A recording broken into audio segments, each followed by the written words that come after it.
Okay, so I'll call the meeting to order. It's 7 o'clock. First item on the agenda, of course, are the minutes of March 20th, 2018. Is there a motion? I'd move to approve the minutes of March 20th, 2018 with any amendments thereto. Is there a second? Second. Page 1.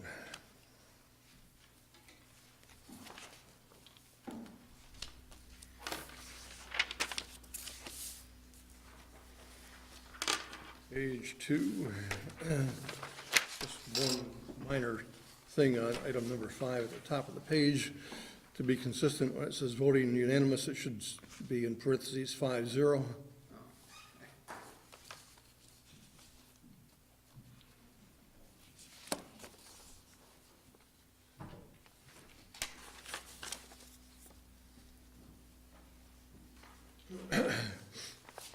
Page 3.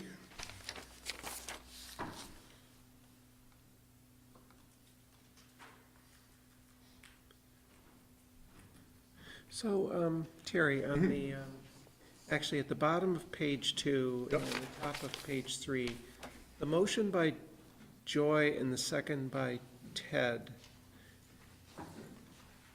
Yep. is that a, because we basically moved to table the discussion, right? We did at the end of the number 8, it talks about the motion to table. We didn't get a second actually on the motion, so the motion really wasn't in play. So then we had the discussion, and we had a motion to table, which didn't Oh, pass. well, it says here there's a motion and a second. So that's why Oh, I'm. second by Ted, it was. Well, But okay, there's a but second was the It motion was. to table the action on the Green Mountain Masonic Center. there was actually there's a motion that Joy made that actually was seconded by Ted, but then the motion to table takes precedence over the motion that's on. Right, but I just wondered, so there's no note on what we did as a result, so that, We had the discussion, three. and then Page the 3 motion to is the table discussion, and then the was motion there. to table. okay, so that's how I wasn't, this is the first time maybe I've seen that documented this way, so, okay. All right, I understand, so, yeah, I had read the rest of it, I just didn't understand the way it was written out, so, okay. So when we have a motion that isn't followed up on, we have the. Well, if it isn't followed up on, and there's not a motion to table, sometimes we just by consensus say we'll take it up at a later time. Okay, But this one, I think I asked for the motion to table on this one. all right, yeah, okay. So there was basically no vote? There was no vote. Because usually when you make a motion, don't you, and second it, don't you have a vote as a result of that? Would, except in the case of this, because the motion to table takes precedence over the original motion, the other motion just dies. Okay, all right, I think what had happened is we had the vote, and then we had we had the motion, Yeah. seconded, we had discussion. Yep. It was during that discussion that we decided that it was best to table. That's right. okay, all right. And this will come back to us tonight. So, Yep, got it, thank you. anything else on page 3? Page 4.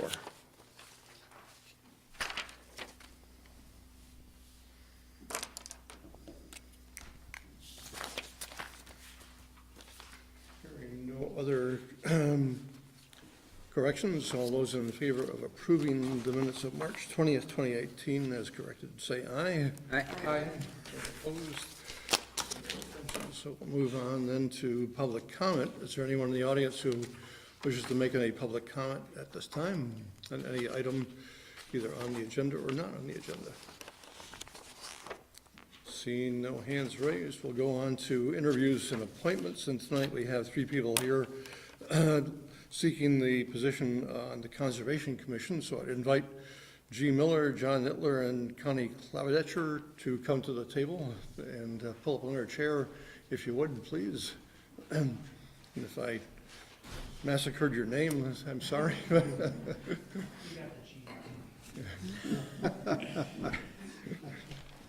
So tonight, I'd ask you to introduce yourselves, give us a little brief outline of your history and town and events in town, and why you'd like to be on the Conservation Commission. And I'll start with you, John.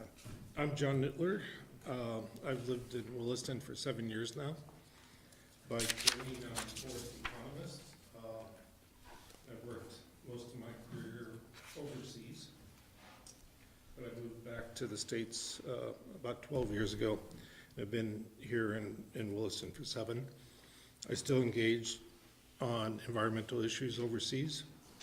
I work for Tetra Tech ARD as Vice President for Operations, and so I oversee all their programs and new business activities. I guess I want to give back. That's why I'm here. I've worked my entire career advising national governments, municipal governments, communities on how to do governance work and related to environmental issues. And I would like to practice it. I haven't had that opportunity, so that's why I'm here. Good, thank you. Connie? Thank you. My name is Connie Clavata, and I've been a Williston resident for 4 years, a native Vermonter, and lived in Vermont for most all of my life. By trade, I'm a teacher, though the last 5 years I've worked for the state's Employee Assistance Program, working on worksite wellness programs and in the mental health field. Though myself, I'm not a mental health practitioner. I do a lot of the business management for our organization. But to that end, I've certainly seen the importance of people being out in green space and enjoying time outside, and what that does for our health and well-being. For the past 5 years, I've served on the board of directors for the Center for Health and Learning, which has a strong focus on health education for our students, and also more recently a specific task of working on suicide prevention in the state. And I've really enjoyed that. I've taken on a number of leadership roles on that board. As I've said, I've done it for 5 years, and at this point I'm very interested in getting and spending my time that I allocate for volunteering and service on something more geared toward something very local in my town. I'm very interested in local government, and when I saw this opportunity, it seemed like the perfect opportunity to pursue that. My husband and I have a dog and an 18-month-old daughter, and we are certainly, we benefit greatly from the trail system in Williston and spend a lot of time outside. When we decided to move here 4 years ago, Williston was just the perfect balance for us of being close to work, close to commerce, but having a lot of green space to enjoy, and that was very important to us. Thank you. Yes, I'm a 2+ year resident of Williston. When I was in Essex, I was on the Planning Commission for a number of years and chaired it for a couple of years, and I was also on the board of the Essex Technical School, and so that gives me a little background in public engagement. And I, as you know, I also put an application in for the Planning Commission. I put I gave you my write-up for that, for this position too. There's one thing I wanted to address in that one, and that is my statement of the balance between development and conservation, because I feel that a position on the Conservation Committee is more an advocate for conservation. So I feel like in this position, that balance, although has to be maintained, I think it's important for the committee to also be an advocate for the conservation, So as everybody here, and I'm sure your next ones from next week, the next session, I want to give back to the community too. I think that's important, and that's why I'm here. Good, thank you very much. So, questions for the board members?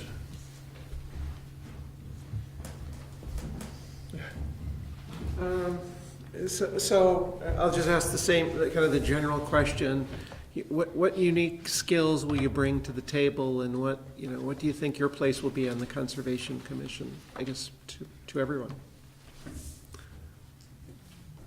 I think my unique skill is I've worked with multiple stakeholders in multiple settings and multiple issues.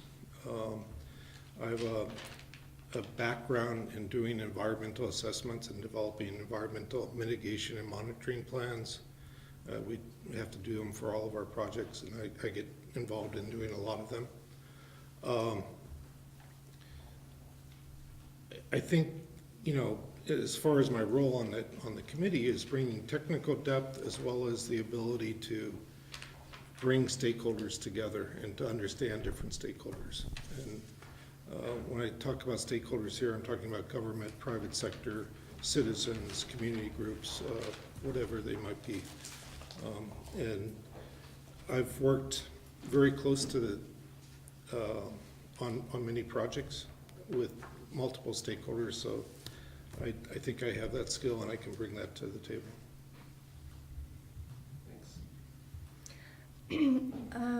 I think the value I would bring to the commission would be adding to the diversity of the group that's currently serving. Being a young female professional, growing family, you know, 4-year Williston resident but lifelong Vermonter, I think would be a nice contribution to the board. Just my perspective of, you know, family and getting out and using the trails and the space. Also, my background in human services and accessibility for people with disabilities, I think certainly would be of value to the board, or the commission rather. And, you know, my general interest and commitment. I think a lot of times municipalities benefit from someone who's dedicated, interested in being there, and committed to learning about the challenges that are faced of the commission. And those are all things I'm very interested in. Thank you. In my job, I'm a business analyst for IT projects. And I do a lot of analysis. We deal with problems, and it's important for us to be able to analyze a situation and come up with the best solution for whatever problem happens to be there, or for enhancements that we do for our projects. So I think that analytical mind is, although maybe not unique, a strong point for me. The other thing is I am passionate about conservation. An example would be recycling. My wife, I'm maybe anal about it, okay? I want to get every little piece of recyclable into the right bucket, but not put things in there that don't belong there. So I'm really passionate about being able to maintain the natural environment as well while we're developing the town to be a good place to be. Thank you. Further questions? I've actually got two. I'll start with the first one, and it's the easy way to say it is, what are we doing right in Williston, and what could we be doing better? A little bit more explanation to that question would be, have you had a chance to read the town plan, how the town plan outlines some of the goals? Have you had a chance to talk with the environmental planner or attend a meeting? Just help me, you know, explain a little bit if you could. I haven't engaged that much with the town, I'll admit it. I have gone through the meeting agendas and minutes for the last couple of years, I guess, that are on the web. And so I've looked at some of the issues that the board faces or the commission faces.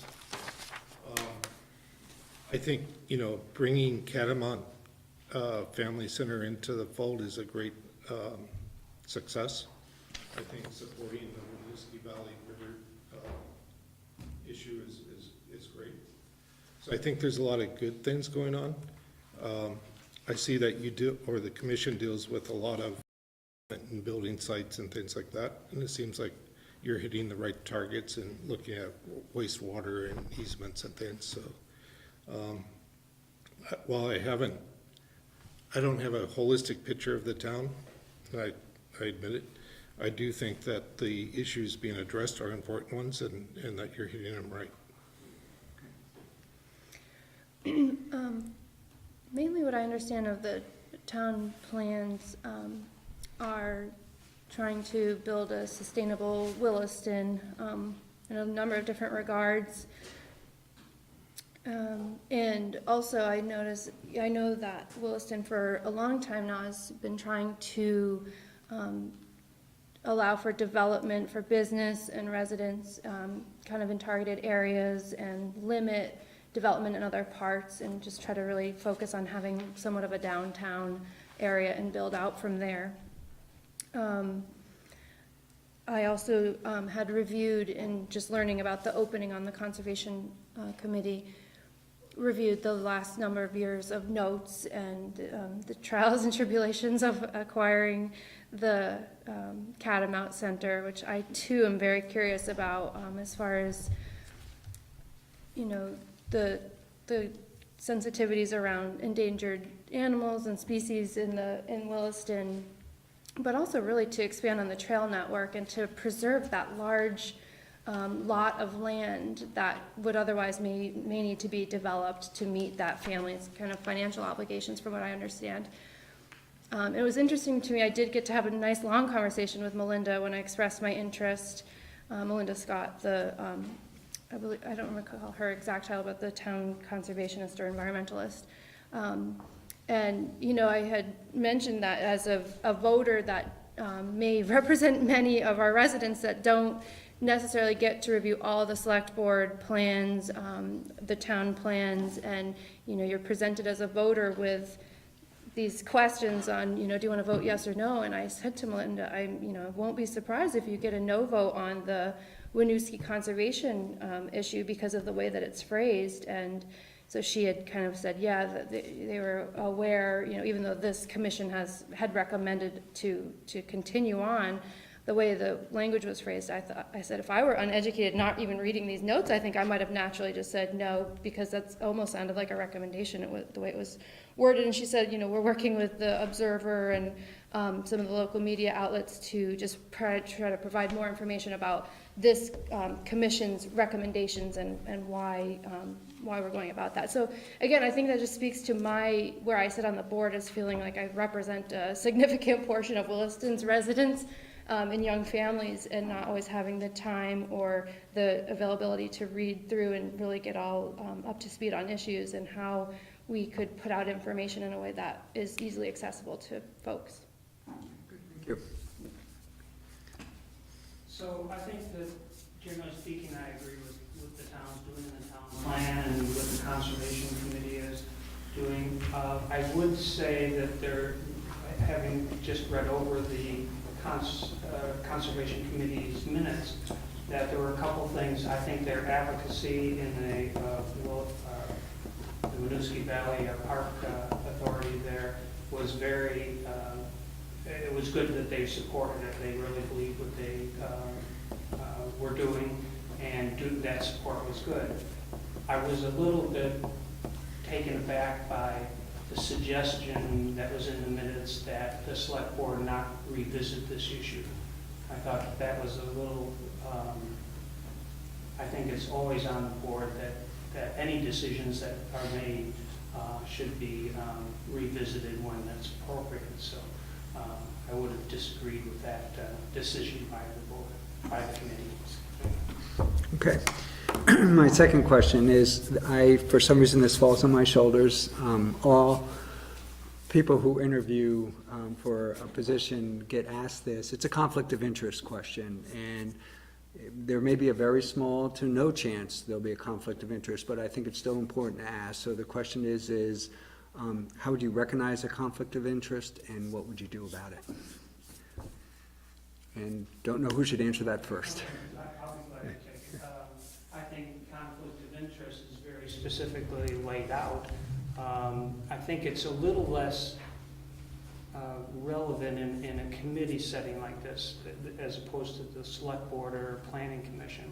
But I think it's still important to make sure that it's known if you do have a conflict of interest. and therefore I would definitely express that. I think that a conflict of interest for me is if I was a investor in Snyder Company or something like that, and something we were dealing with land that they were trying to develop or something, then I think that that would be important for me to either recuse myself or to, at least let it be known that I do have that interest. Thank you. That's a very important question. I'm happy to hear that that's asked of Wow, people. you're like the first one. Well, yeah, I mean, you might feel on the receiving end as on the hot seat, but at the same time, it's very important, particularly with this commission.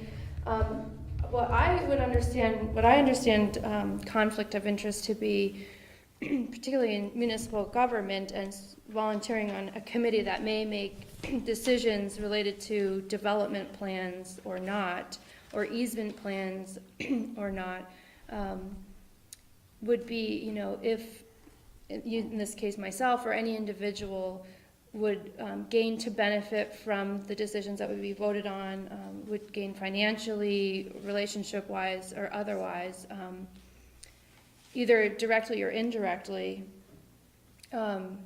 We, in human services, you work with conflict of interest all the time, so just being genuine with your interest to do what's right for the municipality and not one's own self-interest, and to be honest and to name that when it is an issue.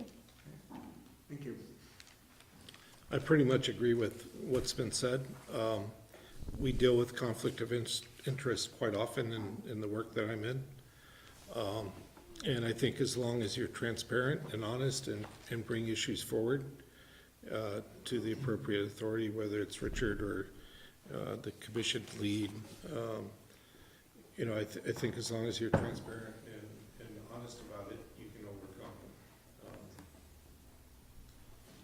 Yeah. Okay, good. Thank you. Any further questions? We appreciate you coming in tonight, and your willingness to serve, and we have 3 more candidates to interview, hopefully in 2 weeks, and we'll make a decision, I hope, at that time, and we'll be in touch. So thank you very much. Thank you.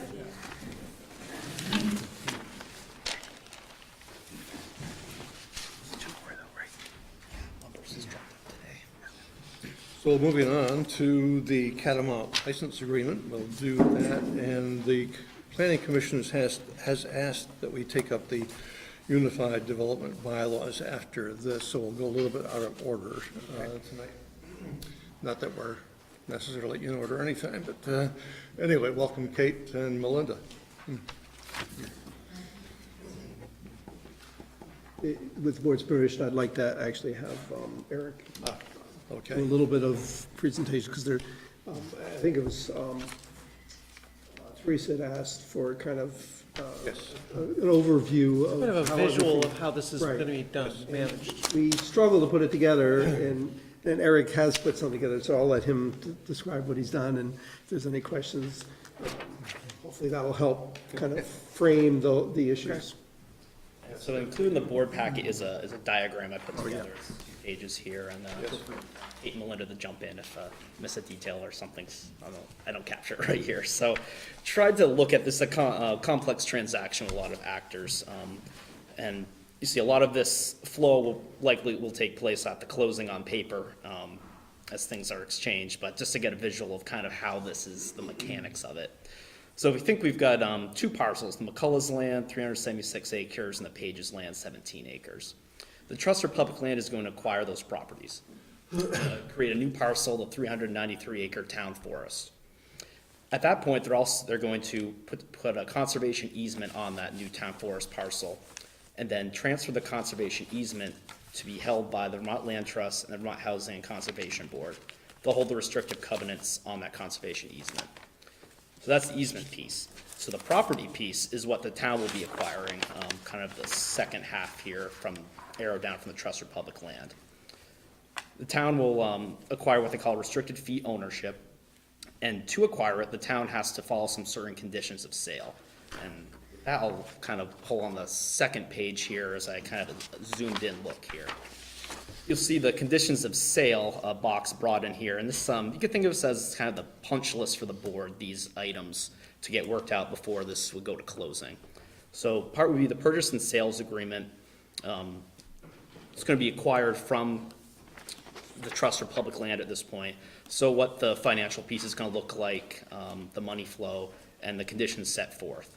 One of the major condition is the conservation easement, which is going to be held by the land trust and the housing and conservation board.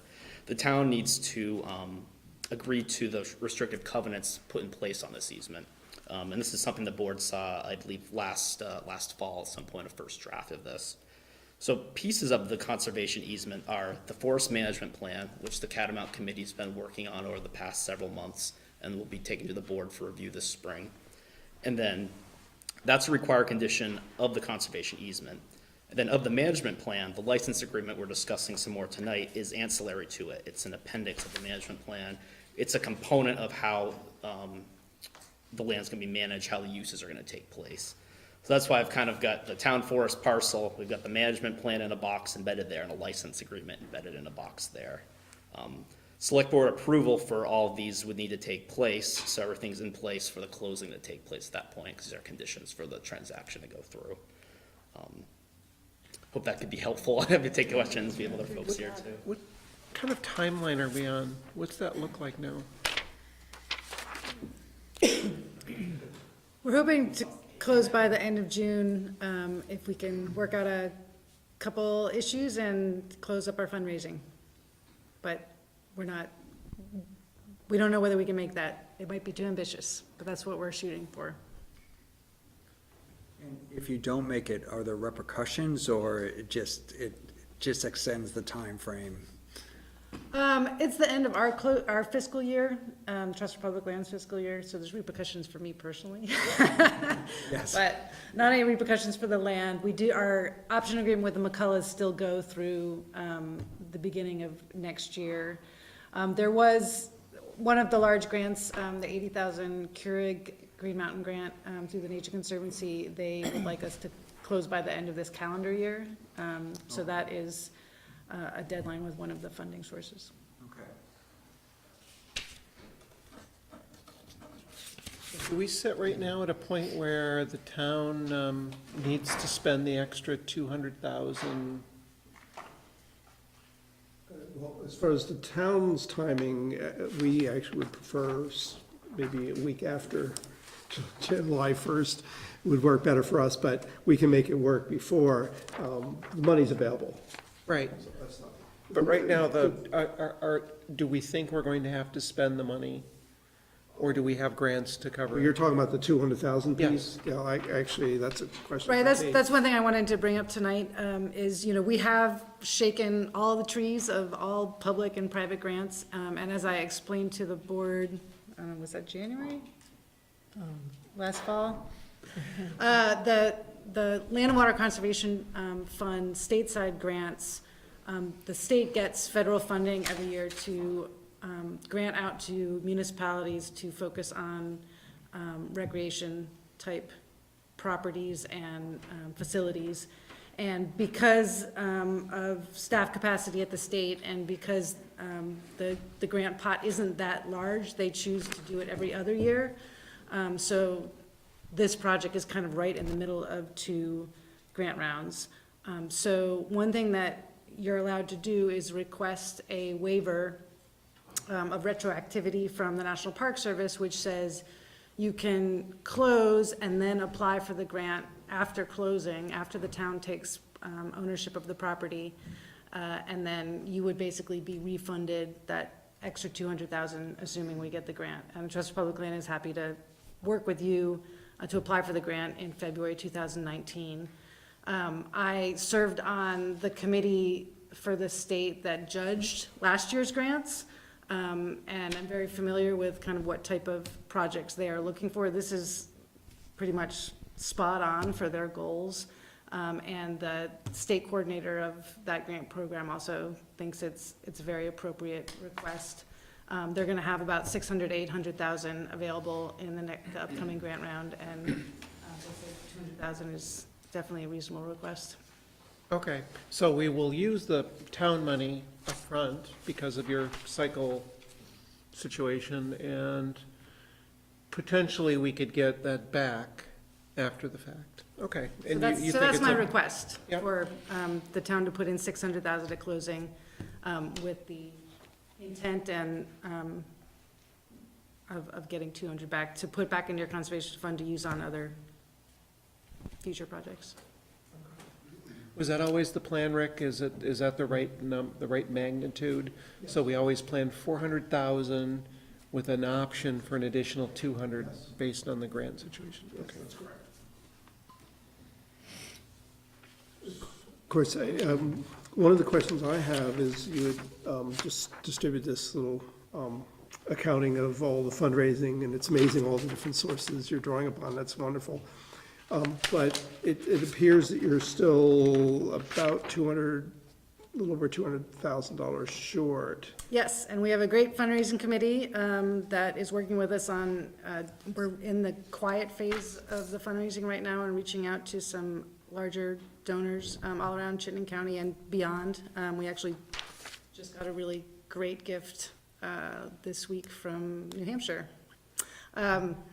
And then hopefully in the beginning of May is when we move to the public phase of the fundraising, and that's when you will all, and the general public will hear a lot more about it. We'll be reaching out to all previous Catamount Outdoor Family Center members, to all members of Richmond Mountain Trails, to members of Fellowship of the Wheel, to members of Green Mountain Audubon, all the people kind of that love the property, and that's kind of when the regular community can kind of participate in the larger. And we think we can get that 200 between now and June. Yeah. So shall we go on then to Well, the, before we do, Kate, do you mind if, it's okay if I ask a couple of questions about this? We just received it, so, sorry, I haven't had time to really Yep, digest I it apologize for yet. that, my fault. No, I didn't mean it like that. It's why I have questions, as opposed to, had I read it, I might not. I'm on page 2, and it mentions the 79% fundraising to date. And then down below that, it lists pending or anticipated. And my question is are those pending and anticipated included in the 79% or not included? No, 79 is what we have totally secured. And Okay. it does not include the extra 200 that we just spoke about. Okay, so that's a very good sign then, as I read this. I'm looking for confirmation on that. Do you mind me asking a couple questions about the expenses? I'm not challenging, I just would prefer to understand. Sure. The second one is staffing, and I'm just curious which entities that staffing referred to. That's Trust for Public Lands, so that's all my time, our attorney's time. Okay. And then down below, indirect, what would be some of the indirect type costs? Because it's a little bit higher than I had anticipated it might be, so. Sure, so the way our organization does it is, which is similar to a lot of other nonprofits, is we put 15% on all private gifts that come in towards a project, and that goes to indirect for the kind of organization as a whole to keep the lights on and programming and staff that aren't directly associated with a project budget. Okay, so that's 15% of the, That's 15% of the private gifts that come in. okay. We don't take that off of Yeah, public. okay. And I think that was about it. Good, thank you. good, so let's go to the license agreement. We had, I think, 3 areas that we were asking you to take a look at and come back with some recommendations, so if you proceed with that. So, you had asked us to try and tighten up the language and make some revisions on the license agreement. And starting with the term and how the license is renewed on page 2. So we made a revision that we're hoping will be acceptable. So it says, basically, we've crossed out the notice clause in the first sentence, and we have said the licensee shall have the option to renew this license on the current terms and conditions with any mutually agreed to amendments for successive 10-year terms, and crossed out which shall be renewed at the option of licensee, provided that the licensee is operating the property consistently with the terms of this agreement and the town consents to such renewal. And then crossed out the part that said which consent shall not be unreasonably withheld. And then the last sentence, I crossed out thereafter, I just wrote, the parties agree to work in good faith to negotiate further licenses. Okay. Any questions about the revisions in that? Add the word thereafter to another part to make it feel that, it was legal. Therefore. Yeah, we need another therefore. We can maybe, Wherefore in in- this anymore? maybe we can add it under one of the whereases if you want. It's not a contract if it doesn't have wherefore in it. Yeah, whatever you think is best. I'm not gonna raise a fuss. Okay. So the next, if you'll go to page 8. So there is a question about the insurance, and we just, under section 13, just simply stated, licensee shall maintain general liability insurance reasonably acceptable to the town, and shall make the town additional insured and lost pay on such policies, and then crossed out all this stuff about altering or terminating coverage. And then the amount and types of coverage shall be reviewed by licensee in the town on an annual basis as part of the annual plan. And then we added in a clause on liability and indemnity, and that clause came from a previous draft and had been inserted by the town's lawyer, Joe Fallon, so I just simply took it back, reinserted it into this agreement. And so if you think that's, that clause is, or that section is acceptable, and then, Before you, or, I'm sorry, before we move off of page 8, and maybe you're not done with this issue, but I'd like to talk about the part that appears to be inserted by, I guess, the owners of Catamount. yeah, and I was gonna go to that next. Oh, okay, I just sorry, wanted thank to Finish do up it in your sort of thought. a I sequential order. Apologize 'Cause- for interrupting. No, that's all right. So after we made revisions, we sent the agreement back to the other parties to get their input. And so the Catamount Outdoor Family Center added a letter, under letter E, above that insurance section, saying, if after the date of this agreement, there is an expansion of the use of the property due to adoption or revision of the land management plan that creates the possibility of greater cost or liability on the part of the licensee, in parentheses, such as allowing horses or dogs on the property, the town agrees to be responsible for any additional cost or liability. So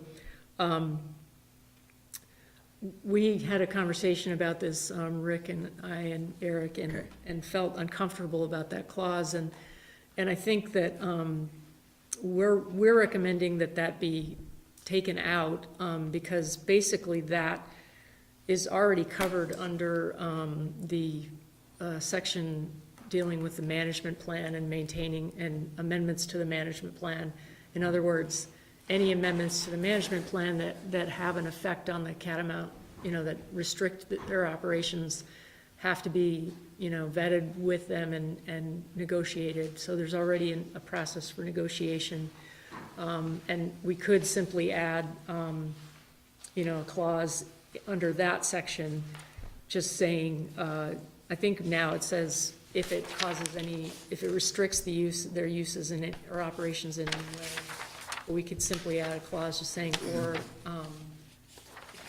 or results in additional costs or something like that, to that effect. So that's what we're recommending. The discussion we just had, I still have the general issue that it doesn't feel like we're spending, we're spending upfront $600,000 potentially of town taxpayer money, and I feel like we have to now negotiate with another group on the town's use of the property. And what I heard before was, well, it's the select board's decision, which is really the residents, right? The residents elect the select board. It really should be the town and the residents deciding how to use property that they pay for with their dollars, right? We shouldn't have to negotiate with a third party. It just feels like we're giving them too much say. I mean, if we want to use a particular group as a management group, I think that's great. I think we should have the ability to choose, though, who does that management. And we, as a town, we should be setting down the guidelines as to how we want to use the property, right? You're going to give us some recommendations, I think, at some point. And from those recommendations, we decide, who we want to manage that property. It could be the Catamount group, this family center group. But the way you just spoke, it sounded like you're telling me that for instance, this dog issue, and I'm not taking one side or the other, but if the townspeople wanted to have dogs, I think what you just said, and correct me if I'm wrong, that we'd have to negotiate with the Catamount Family Center if we wanted that to be a use of the property for people walking dogs on some part of the property. Is that what I heard? Well, I mean, I think that if you look under this, where is that section? I guess it's before this section, Community Forest Plan and Conservation Easement. So, yeah, there is a negotiation on page 4. You're right that there is a negotiation process in that, and you're right that the Catamount Outdoor Family Center does sort of have like an amount of leverage in this. Don't think they should, though. Well, why should they? That was from the very outset of this project. One of the goals of protecting that piece of property was, for all of the values that they bring to the table and for all the things they But offer. I attended all of those meetings. I mean, religiously, I attended those meetings that we held, and there was a lot of discussion about potentially using or wanting to use the Catamount Family Center. I'm not using the correct term, I'm sure, for the group that does this, the nonprofit, but there was no discussion at any one of those meetings that it must be, this is a condition of, and this was just new news to me the first time you brought this up. So it was actually a surprise. So, and then to have them in there for 10 years and I'm not an attorney, so I apologize for if I say anything wrong here, but when it says, in terms of the 10-year terms, successive 10-year terms, so I don't know if that means something. The licensee shall have the option to renew this license, blah, blah, blah, for successive 10-year terms, provided that the licensee is operating the property consistently with the terms of the agreement. To me, it sounds this. I know they took out some things, but it sounds the same as it sounded before, that they have the right to continuously manage this. And the town's at a position, having purchased this property, with taxpayer money, to negotiate with another party for what it would want to use. As a representative of residents, I don't feel comfortable with this, but I guess we're a team, that's why. There may be a different way of looking at this. And that one section you just talked about does include the wording that the town would have to consent to such renewal. But the way I'm looking at it is a little bit different. And I understand that this commits to a specific group, which I prefer not to have seen as part of this. Yes, right. But it is. It is a requirement that the McCullers have set down. But the way I look at it is, they're providing a service of operating this facility with all the different programs that they offer, from mountain biking to the running, cross-country running and cross-country skiing. And I think that the citizens in town want to see continued activities and programs. And so rather than have the town hire a bunch of staff, I think it kind of makes sense for us to contract that out in the future, regardless of whether it's with this group or another group. And so whatever group we're gonna contract out with, we're gonna have to negotiate the terms of whatever we want them to do.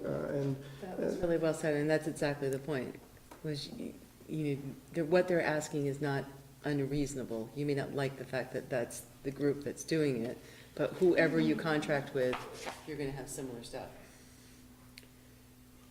Yeah, I Thank guess you. I That was don't well think, said, I Rick. don't, as a business person myself and doing contracts on a continuous basis for lots of money, usually, the person you do the contract with is the person that's providing a service for you at the terms that you set, or the terms that we would set. They usually don't have, for instance, if I ask for a semiconductor with XYZ, they don't come back and say, well, I'm gonna give you one with EGD, and let's negotiate that. And it's like, well, no, it's XYZ, and that's what we asked for, and that's what you can provide, or I'm gonna go to vendor B or vendor But C. this provider owns the property that you want. They won't. They will not. The But this- town, the but- town They will don't own have it. to sell it. They don't have to sell it to us, they can sell it to a developer, and they that's can okay, put up right. 27,000 houses on it if they want to. Yeah, I don't think, So, you may not think, but that is also, that's a reality. So if you want to have this work, then the best thing is to try to negotiate with them with terms that you can all accept. sure, and I agree, well, and I think that's what I'm trying to get to, so. that's what we're all trying to get to. So, It is a valid point, I get your point. It happened last time when I didn't realize that there was only one entity that we were, for lack of better words, negotiating with it, but that's the reality of this situation. If we want Catamount to be preserved, we have only that option of working with this one entity. I think it's a good entity, don't get me wrong, that I but don't believe. But in a whole other thing too with this, I mean, we've asked for some things and you've come back and they've been accepted and they've been in there. So I also think they're trying to bargain in good faith. And there's something to be said for that. I mean, we asked for some very specific things and I'm looking in and seeing them. We've got one comment as we get to page 10, but so far, they've done what we asked. And we don't, I would agree with the town on this one. I don't like section E. I would ask that that be taken, but just hopefully a quick follow-up question. This discussion about use, to me, it would be inaccurate if that discussion did not include, there's going to be some restrictive covenants on this land that in themselves are going to restrict use of this land. And those will be permanent restrictions on use. Okay, I just want to make sure. Run with the land. Those would be for development. Well, I think it could be, Yeah, all kinds of I stuff. assume motorcycle Correct. racing motorized will not vehicles. be It could allowed. be use Yeah. and development, it can be all kinds of things. But I think those things, that's Yeah. part of it. Chicken. Yeah, I mean, I was looking forward to the Williston Mud Bog, annual Mud Bog, but I don't think that's gonna happen. Sorry, I digress.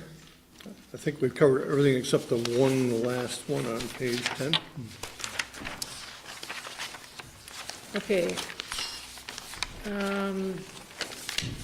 So under section 23, termination, wanted to tighten up the language on that, and so what we did was just at the very end, let's see, so, all right, well, I guess I'll read the whole thing. Either party shall have the right to terminate this license at any time if the other party fails to comply with the conditions and requirements herein.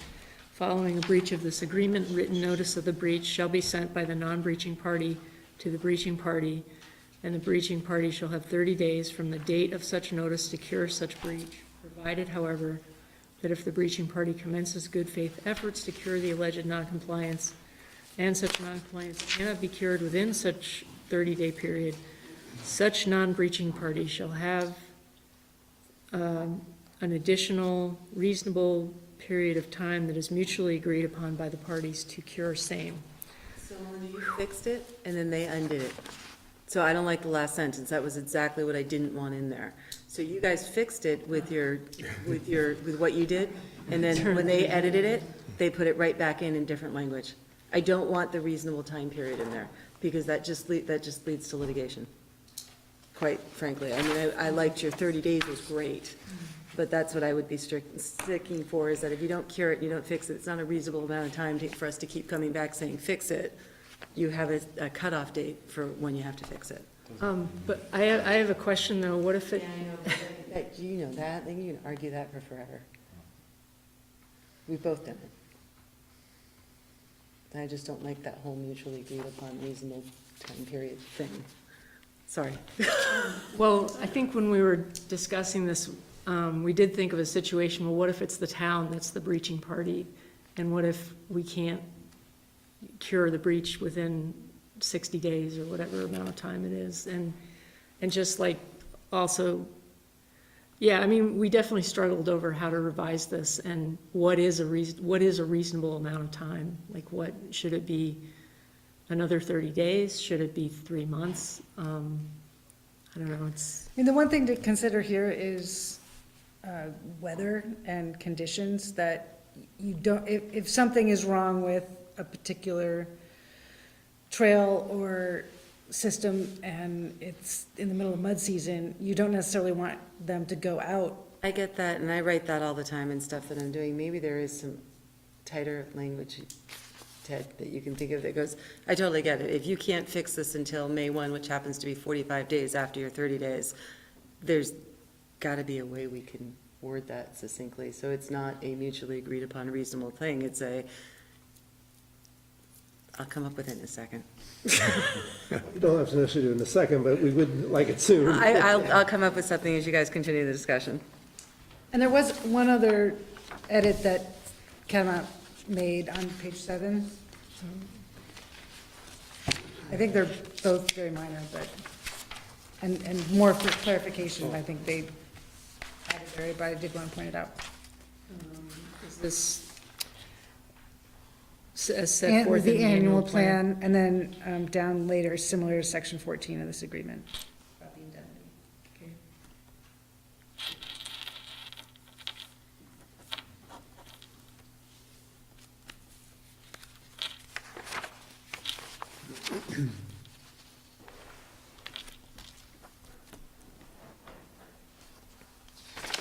So the section 14 that it's referring to, is that the new section 14 under liability? Yes. Melinda, how about this? Except if such breach cannot be fixed within 30 days, then upon such date as can be documented for completion. Still leaves it open a little bit, but Ted, maybe you can add something in there that closes it up a little bit more. Say that again, last part. Except if such breach cannot be fixed within 30 days, then upon such date thereafter, there's your thereafter, as can be documented for completion. So in other words, you gotta give me some documentation that's gonna show me how long it takes. She's right, it happens in January, you can't fix it till May 1. That's a very reasonable, understandable reason for why you have to have it extended. I don't know if that's your perfect language, but see what I'm trying to do? Okay. Isn't, again, I'm not an attorney, but doesn't that say the same thing as what's there? Not A quite. reasonable period of time that is mutually agreed upon? It's for me as an attorney, I don't like the reasonable period of time language. Because it's What's mutually agreed upon, because you have to agree it.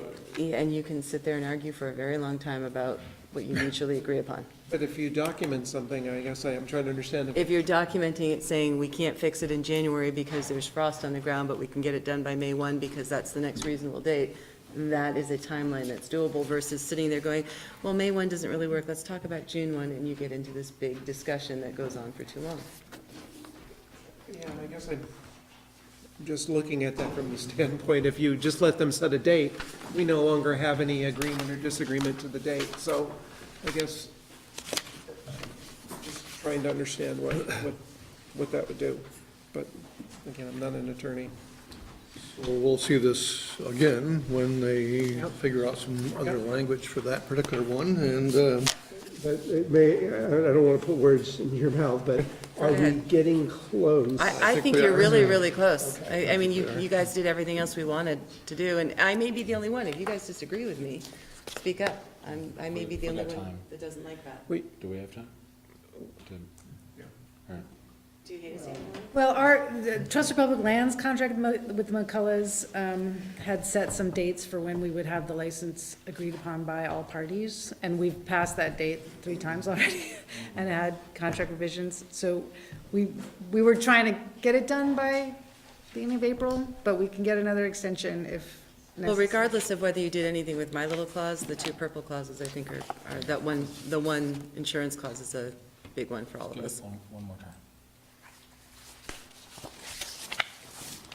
okay. So we'll look forward to the next meeting. We have the language from Joy. Someone make a note on that? Did. Oh, okay, good. You can read my scrawl.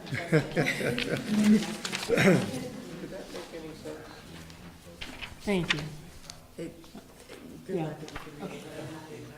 Okay, thank you. All right, Good, thank you. thanks. So the planning commission has asked that we move up the discussion on the unified development bylaws to next, and so we'll go to item number 9 on the agenda.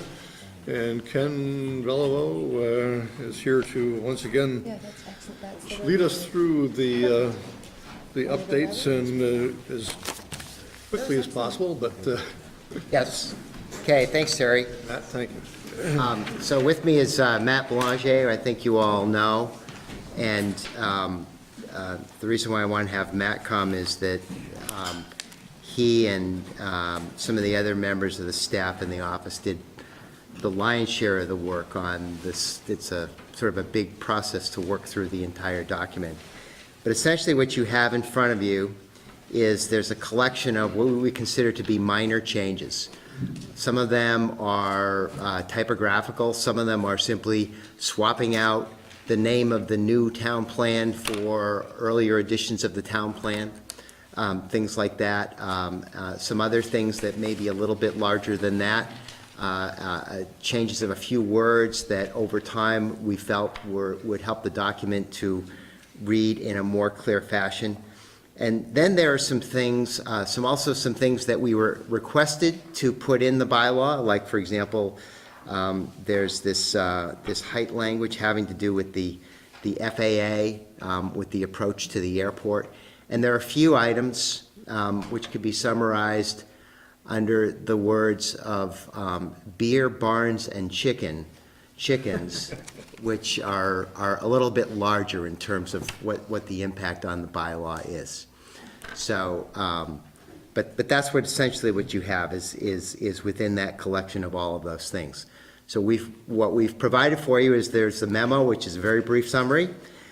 In addition to that, there's the report that we're required to prepare by statute. And then we also prepared for you this kind of summary table, which just shows you all of the various things that we changed within that, and then we also provided access to the entire document. So whatever level of detail you want to drill down into the proposed changes, it's all there. So I think probably if you just touch upon the significant ones that tonight, which we... Matt, you're up. All right. So taking the 3 biggest ones in the order that they show up in the bylaw, the discussion that Ken summarized under beer has to do with the accessory sales and accessory food and drink sales for food and drink manufacturers in industrially zoned parts of town. This is something that the board addressed a few years ago in a smaller way, occasioned by the request of some of our local craft brewers to be able to have accessory food sales along with the sampling service that they provide at their breweries.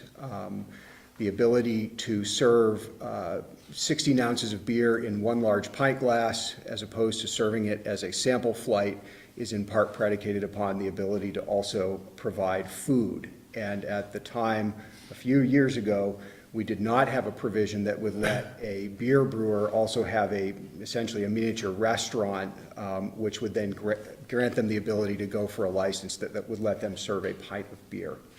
So at the time, the Planning Commission and the Select Board worked on some changes to the bylaw that did allow some accessory sales of that manner, provided some fairly strict limits on the size and percentage of an operation that could be dedicated to that, and also was a little bit unclear about what that was a percentage of. So if you followed the Observer, the Development Review Board recently was dealing with a proposal, and the applicant was saying, well, your language says percentage of the building. I'm one tenant in the building.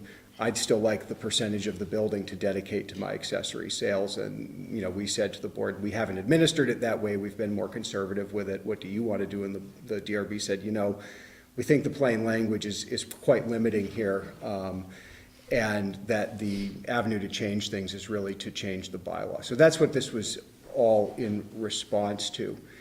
Very briefly, what this does is for a food or drink manufacturer in the industrial zoning district, where we don't normally allow restaurants, can dedicate 30% up to an absolute maximum of 2,000 square feet of their operation to this accessory food and drink sales, essentially a miniature restaurant. They are also allowed, regardless of size percentage relationship, up to a 500 square foot outdoor seating area. This is somewhat similar to the proposal one of our craft brewers had put in front of the Development Review Board and was not able to obtain approval for under the existing law. This is a little bit less than what they were asking for, but it's fairly close. I should note that this bylaw set of collected amendments was transmitted to you under a 5-2 vote by the Planning Commission. There was some disagreement about the changes that were being presented to you, and that disagreement was about this particular provision. So there were some concerns on the part of the dissenting members about having the outdoor service. Was that too much of an expansion? Was it too much of a restaurant? And a little bit about the size as well, and just how mixed industrial and commercial really ought to be. That said, it's in front of you with the percentages and numbers I quoted to you. I'll pause there for questions before we do chickens or barns. This part of the bylaw change. So it's a maximum of 30% of the area of the tenancy within the building. So for if they have 6,000 square feet, they could have a 2,000 square foot right drinking and eating facility. Correct. So that's a good sized restaurant. Isn't it? I mean, that's a size. I'm thinking 2,000 square feet. That's a pretty sizable area. Well, we took a look at the footprints of some of the actual standalone restaurants in town. The smallest thing that's close by footprint would be something like Moe's. It's pretty close to 3,000 square feet. Oh, really? Your standalone restaurants like Chili's or Longhorn or Texas Roadhouse are closer to 4.5. So we thought a little bit about that. Okay. There was a very vigorous discussion about this with the Planning Commission and what those caps might be. And you may recall, it was just a couple of years ago where we allowed the restaurant with the food or beverage manufacturing for the first time. And again, it was in response to the emerging craft brewing industry.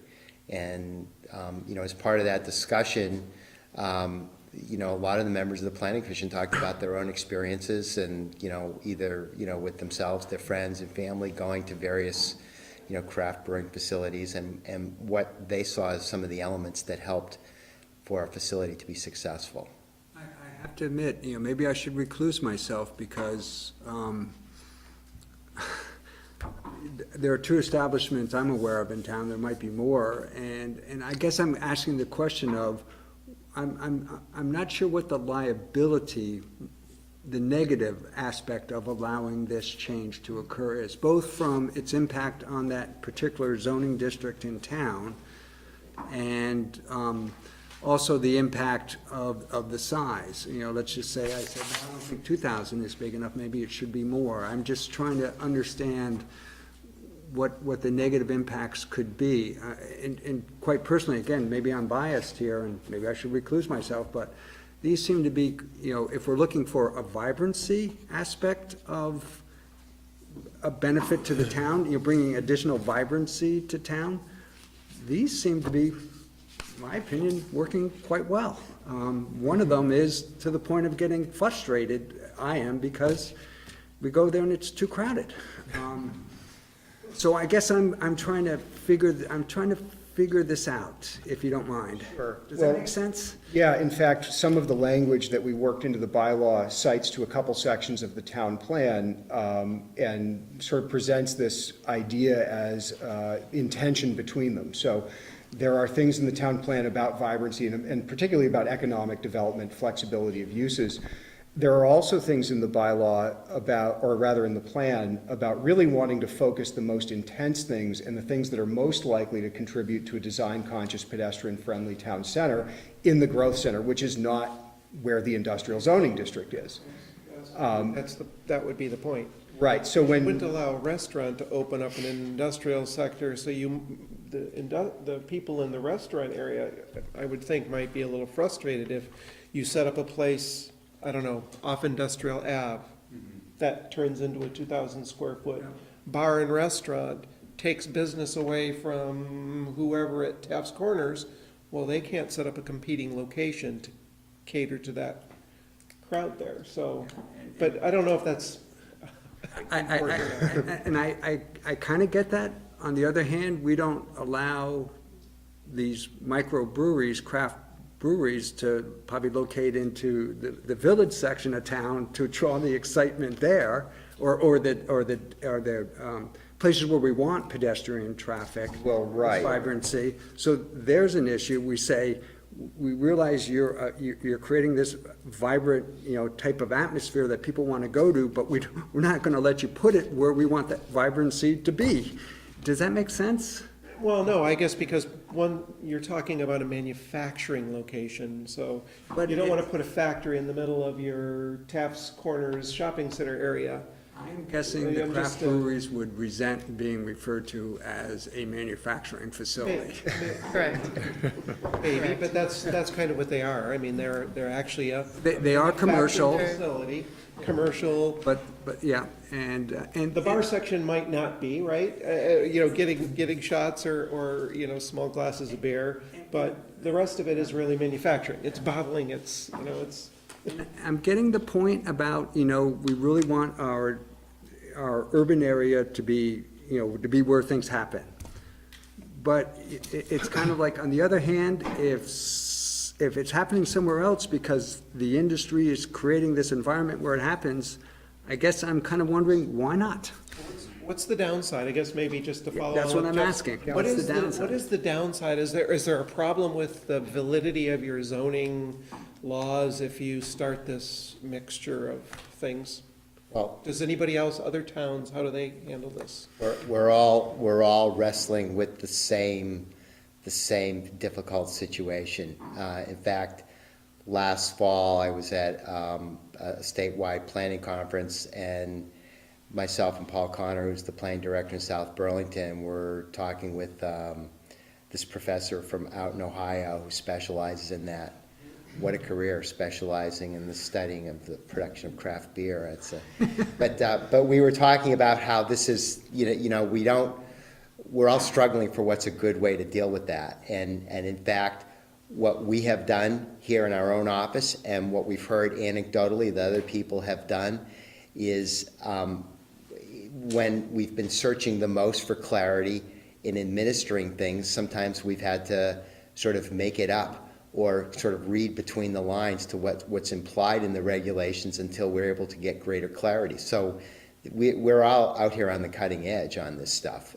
It is evolving, and as successful as the brewers here in Williston have been, and some of the others in the region, these are still relatively small entities. I mean, they're not at the size of Anheuser-Busch, so they're pretty small, and they rely on the revenue stream that they generate from being able to sell directly to consumers, and the excitement that they can generate from people who are able to go and they get to talk to the brewer, and they get to take a picture, send it back home of here I am up at Burlington Beer, which is really in Williston. Somewhat like going to Napa Valley and going to the wine tasting room and getting the tour of the. But it is evolving, and this is our second pass at it in about 2 years, and we thought we had a fairly good handle on it a couple of years ago, but we had some understanding when we did the town plan, and we were talking about economic development, and one of the things that was talked about was that we needed to try to be open and flexible for not just thinking about sort of manufacturing in a traditional sort of way, but there are these sort of new evolving things like the craft beer industry, which is really kind of on steroids here in Vermont. We are one of the epicenters of this in the country, and to try to be open and flexible and try to adapt to it as it unfolds. The statistic I hear is per capita, Vermont has more microbreweries in it.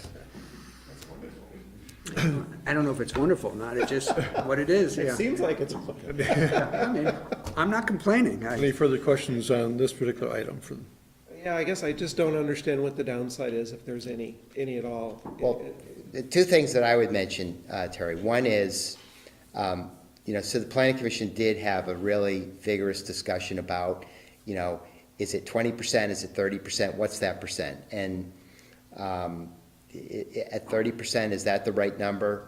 Time will tell, but there was a big discussion about that. As part of that, and I think this goes to some of your questioning, which is that, how does that potentially impact other things, whether it's the existing restaurants in Taft Corners? How does that impact the goals of our land use plan, which is to try to concentrate that stuff in the Taft Corners area as much as possible? And then the other would be, so even though this applies to industrially zoned properties, because of some of the oddities of our zoning map, and I know I've mentioned this a few times to you, we have areas with industrially zoned property that are not that far away from residential areas, and so that represents, I think, a potential downside. Oh, I see. Burlington Beer, for example, the backside of Burlington Beer is, the Edge Fitness Center, and it's not a residential neighborhood there, but you don't have to go that far up the street in South Brownell Road, and there is, a residential area in there. So that's certainly another consideration that, we want to try to guard against to some extent. Just one last question. Have you thought about when 2 years from now and Jeff can't get in the door because 2,000 square feet are full and we're back here again? I mean, what's the solution? What would be? Good question. Then I think it becomes a decision of what, are you a manufacturer or a restaurant? Yeah. So I think that will answer it for itself. And that's always been a key part of this, is that it has to be accessory to something that's a bona fide manufacturing. We've had discussions with folks, for example, who they wanted to have a bakery, and they wanted to sort of locate in under this section of the bylaw. And as we sort of teased it out in the discussion, what we found out what they really wanted was they wanted to have, a cafe where they sold, pastries and breads and things at a really small scale, and that, yeah, they make it in the back, but they weren't really a commercial scale bakery. So what we're saying is, yeah, so if you're somebody and you're baking bread or rolls or pastries, cakes, and you're distributing and you're selling them to retail outlets, or maybe you prepare them for restaurants and things of that sort, and you have a small area in the front where you're able to sell directly to consumers, that's very different from you're just a bakery and that's all you're doing is selling to consumers, and maybe you have a little small business where you sell to you sell to other retail outlets, but the core of your business is retail, and that's, I think, is always the key distinction there. I guess I can see now why when you think about a manufacturing facility is now serving, that seems like a big area. Like if I think of the wineries in Napa, Yeah. they're pretty large scale, and the tasting room is, no bigger than maybe this room. And this would be a huge one for most of the wineries, but. And it's capped at 2,000 square feet. So it's 30% or 2,000 square Okay, yep, feet, yep. whichever is Okay. greater. So if you had, let's say, one of these brewers got really big and they're in a 20,000 square foot building, they're not going to be able to have a 6,000 square foot tasting room. So there'd still be, there's a two ways in which it's capped there. Ken can leave us his phone number for when we have 2 years from now to.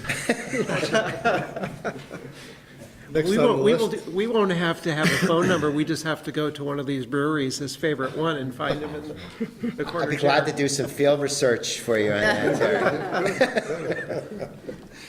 What's next on the, Okay, so in the order of larger changes, we would skip into Chapter 20, residential improvements. This is where the bylaws piece of any amendments related to chickens resides.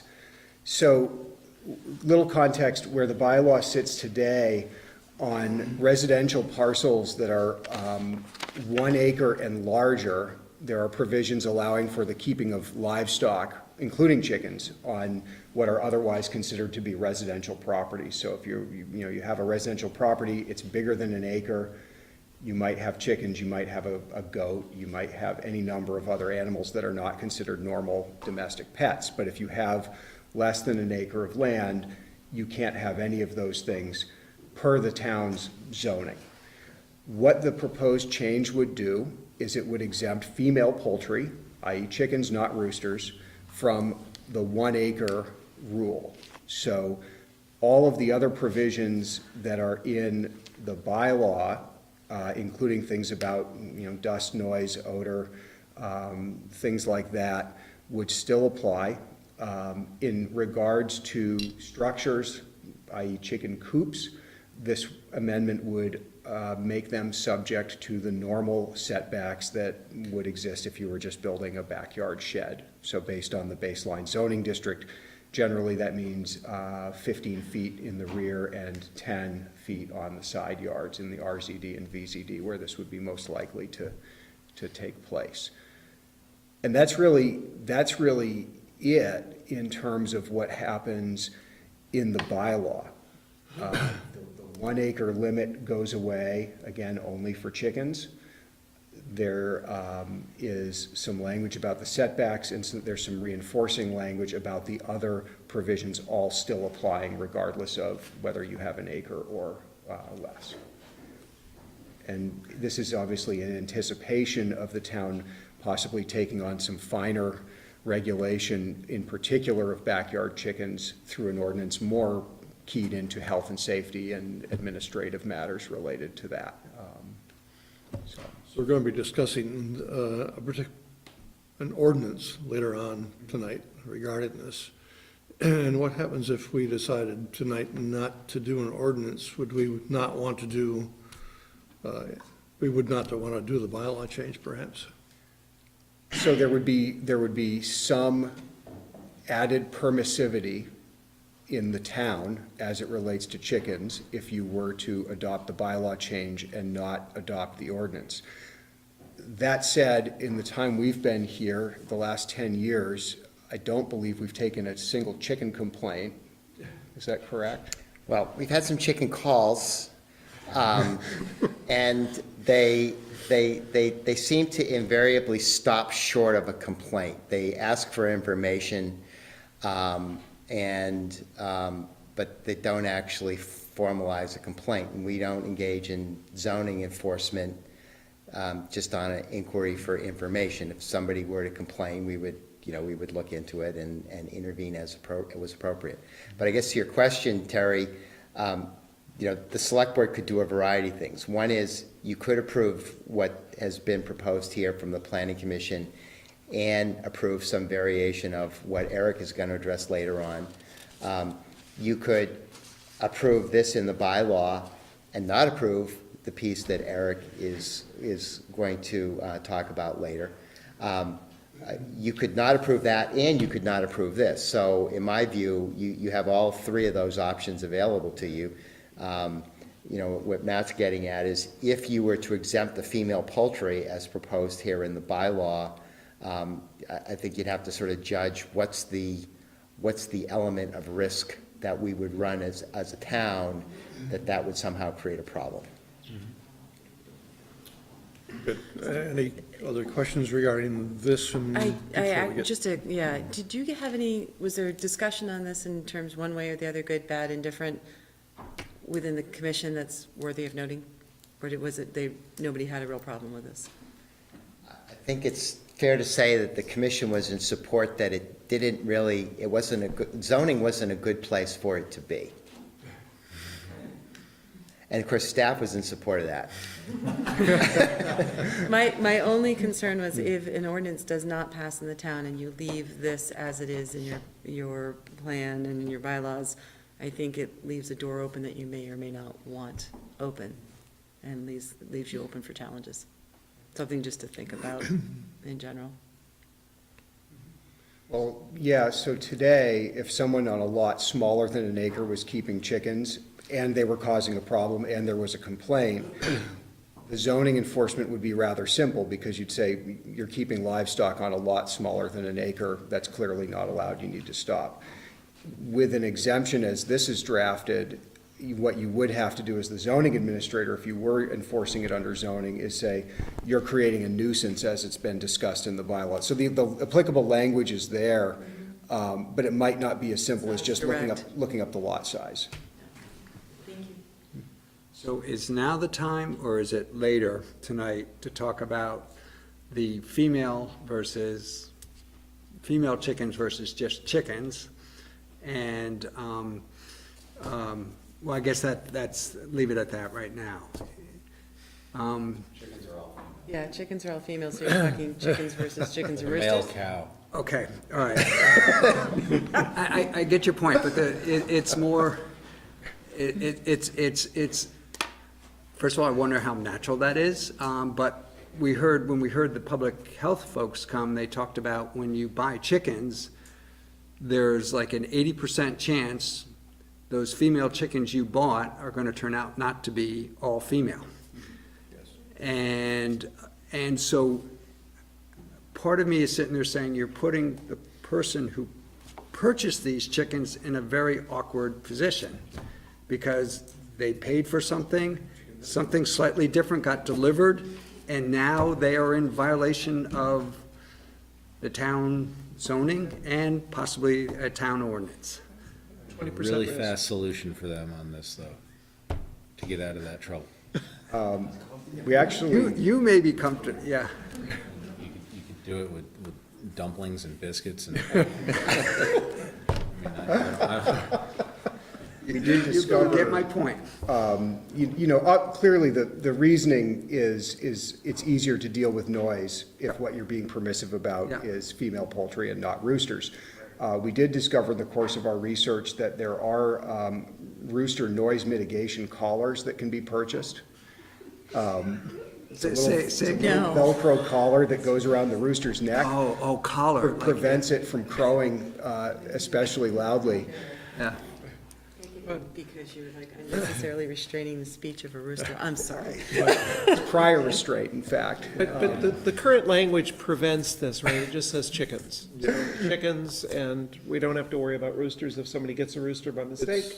I think the idea here is that would not be allowable, right? They'd have to get rid of it. Well, We regulate structures. So our bylaw, Keeping up chicken, right. our bylaw regulates It structures. would be the ordinance that we talk about the other point. We'll need to chat about the ordinance Yeah. a little later. We'll save it for then. So in other words, you wouldn't be allowing a structure for roosters, for the keeping of roosters? Okay. Well, they'd have to have an acre of land, and then it would have to be sited X number of feet away from the, it's, Great. so it'd be subject to all those performance standards. So that's actually, you're not preventing roosters, it's just on anything under an acre. That's right, you have to meet the performance All standard. right, that helps, Yep. that does help. So is there one more issue? Okay. There's one more that generated a large amount of conversation at the Planning Commission and elsewhere, and that's related to adaptive reuse of historic barns. So a little bit of background on this. Isham barn? That's part of the story for sure. So in the initial adoption of this bylaw in 2008, 2009, there were some provisions written in intended to encourage the restoration and adaptive reuse of historic barns.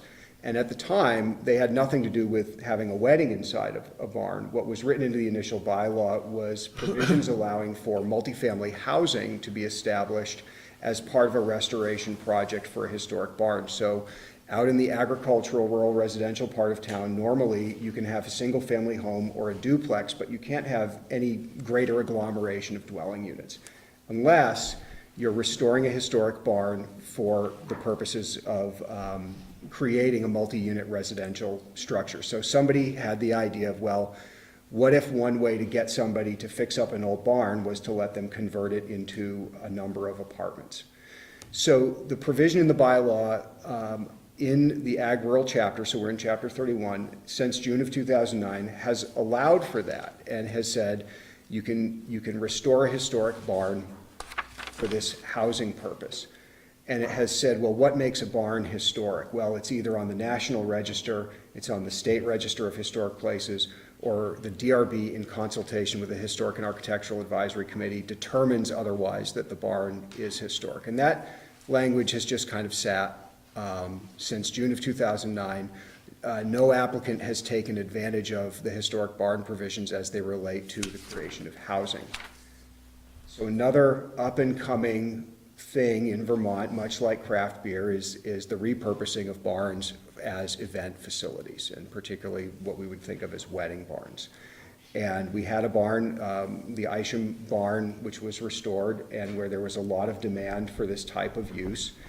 And when the owner came to us and said, this is what I'm doing, this is what I want to do with this barn, a couple of years ago, we really didn't have any provision in the bylaw that would allow that kind of use in that structure. And at the same time, we had a couple of developers calling us saying, well, I'd like to buy a piece of rural Williston land and build a brand new barn and call it, my wedding barn incorporated, and start having weddings out there, which would be a commercial use very unlike anything else that, we permit in the district. That said, the Planning Commission and Select Board worked on some language to piggyback on the existing historic barn language to also allow this banquet facility use in a restored historic barn under the same criteria for what would make a barn historic, under the same criteria related to the DRB's review of whether something was historic or not if it wasn't on one of the two lists, and the restoration plan as well. So we had that provision, and under that provision, the Isham barn was reviewed by the Development Review Board. Yes, it's on the state list. Yes, it's restored appropriately. Yes, all the other site plan and bylaw compliances are there. The parking is adequate, et cetera, to allow this banquet facility use. The next wedding barn that was proposed was not on the national or state lists, and thus the determination of whether the barn was historic or not fell to the DRB. And the DRB was witness to a hearing involving in part dueling historic preservation professionals arguing whether or not the reassembled barn was historic or not. due to how far gone it was when it was picked up and put back together and the ways it had been modified and everything else. And so this, as you might imagine, can get very technical. Experts can disagree about how much something has changed before it's not historic anymore. That application ended up being withdrawn before the DRB had to render a final decision. There were some other issues with it. It was controversial for some other reasons related to just the kinds of impacts that that sort of facility might have on a rural neighborhood. And the feedback we, the staff, got from the DRB was that they really felt that whether or not something was historic would be something better left to the experts and better left to the systems in place that are there to determine whether a barn is historic or not. So, you know, by way of parallel, the DRB doesn't determine whether something's a wetland or not. We rely on the testimony of wetland scientists and the confirmation of their work by state wetlands professionals. In the case of the barns, we did seek some input from the state historic preservation folks when this application was pending, and the advice we got was, well, I hear you're trying to decide whether this barn is historic or not. You really ought to follow the same standards we do when we decide whether to list a structure or not. And, you know, the board rightfully, I think, said, well, if that's what we're supposed to be doing anyway, why don't we just have a criterion that says it needs to be on the list or not? And that's the amendment that's in front of you, is it would remove the discretion of the DRB to decide that a barn was historic and say, if you'd like to restore a historic barn for one of these purposes in Williston, it needs to be on one of these two lists, which means professionals have reviewed it, have made that determination already, and that can simply be presented to the board. Questions?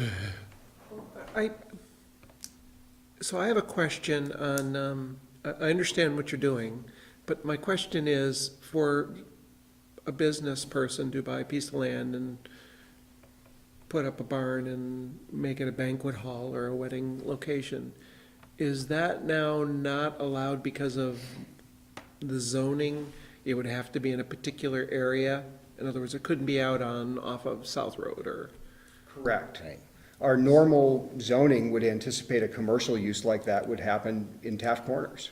It wouldn't look like a barn, but, you know. Right, you wouldn't want to, yeah, exactly. That this would normally be a conference facility or a banquet facility or a restaurant or something like that. So the intent, Terry, of the provision is that, so we have a lot of language in our town plan and a lot of language in our bylaws that talk about what we really want either to see happen or not see happen, as the case may be, in the ag-rural part of town, which is roughly 75 to 80% of the land area of Williston.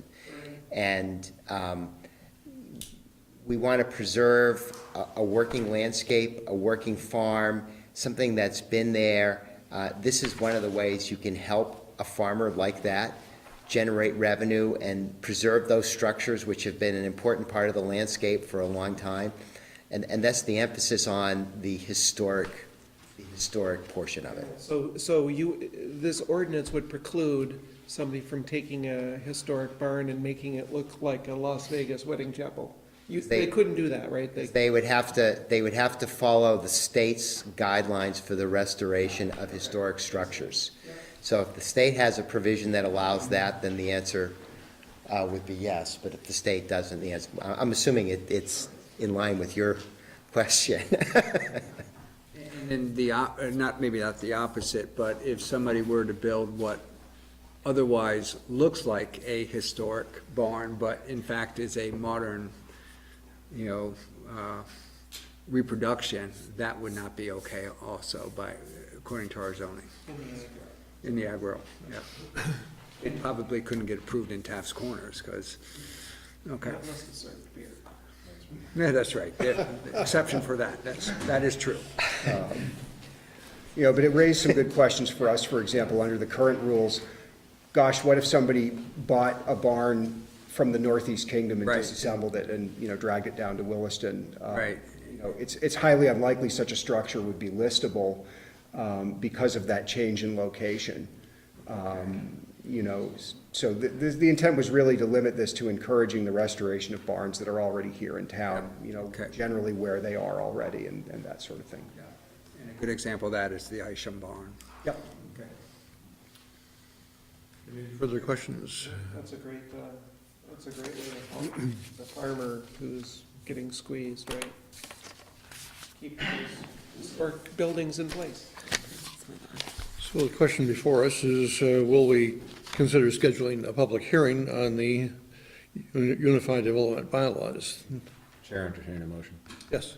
I'd move to schedule a public hearing to receive comments on proposed amendments to the Williston Development Bylaw. Is there a second? Second, Is there any discussion on the motion? just one quick question. John? Sure. If we were to, I'm just going back to the chicken thing. Yeah. If we were to decide that we weren't going to have an ordinance, would we be able in that public hearing to strike the chickens language from the proposed amendments? Or no, what you get in front of you is what it's going to be, no more changes would be made?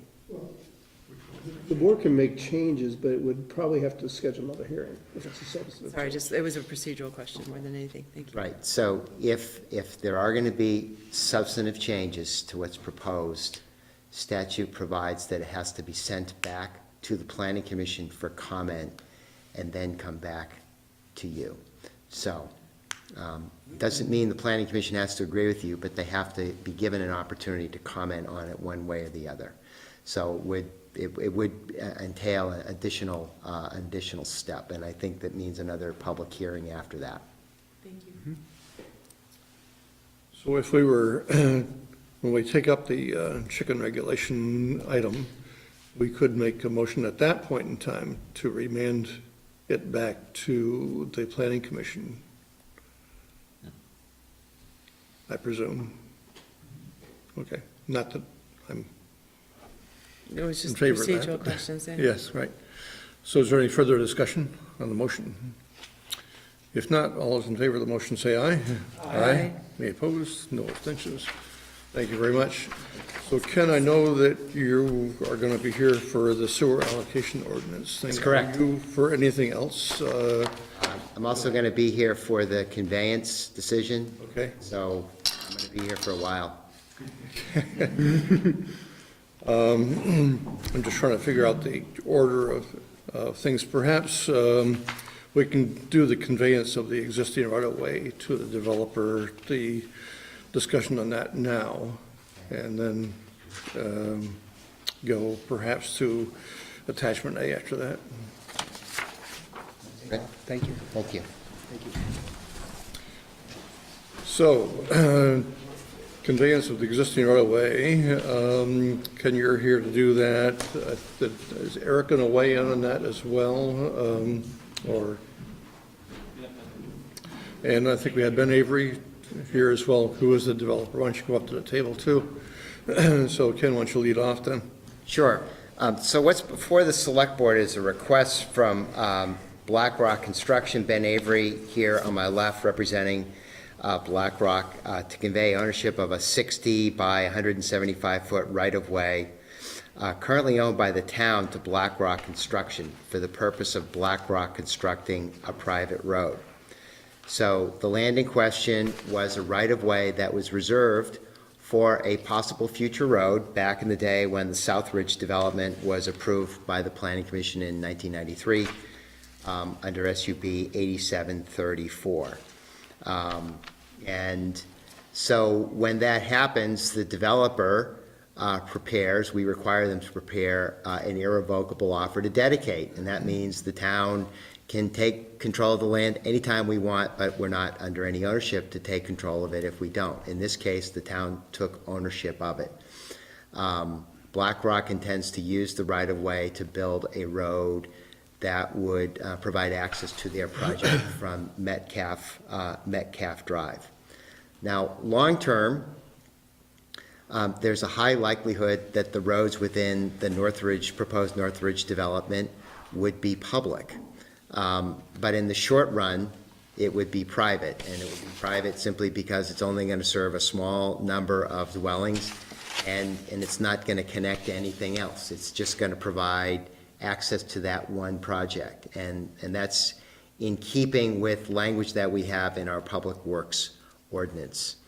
Now, long-term, if the project fully builds out, we would be looking for a right-of-way to be reserved, much like what was done with South Ridge on the north side of this property for a future road connection, because there's a fairly good probability that the land to the north of this property would come in to develop at some point in time. We don't necessarily know when that would be, but it's reasonable that that's likely to happen.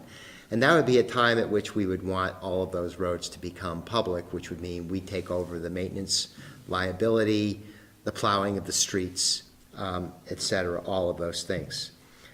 So the Black Rock project does have an approval from the DRB, and they have some additional steps that they have to complete.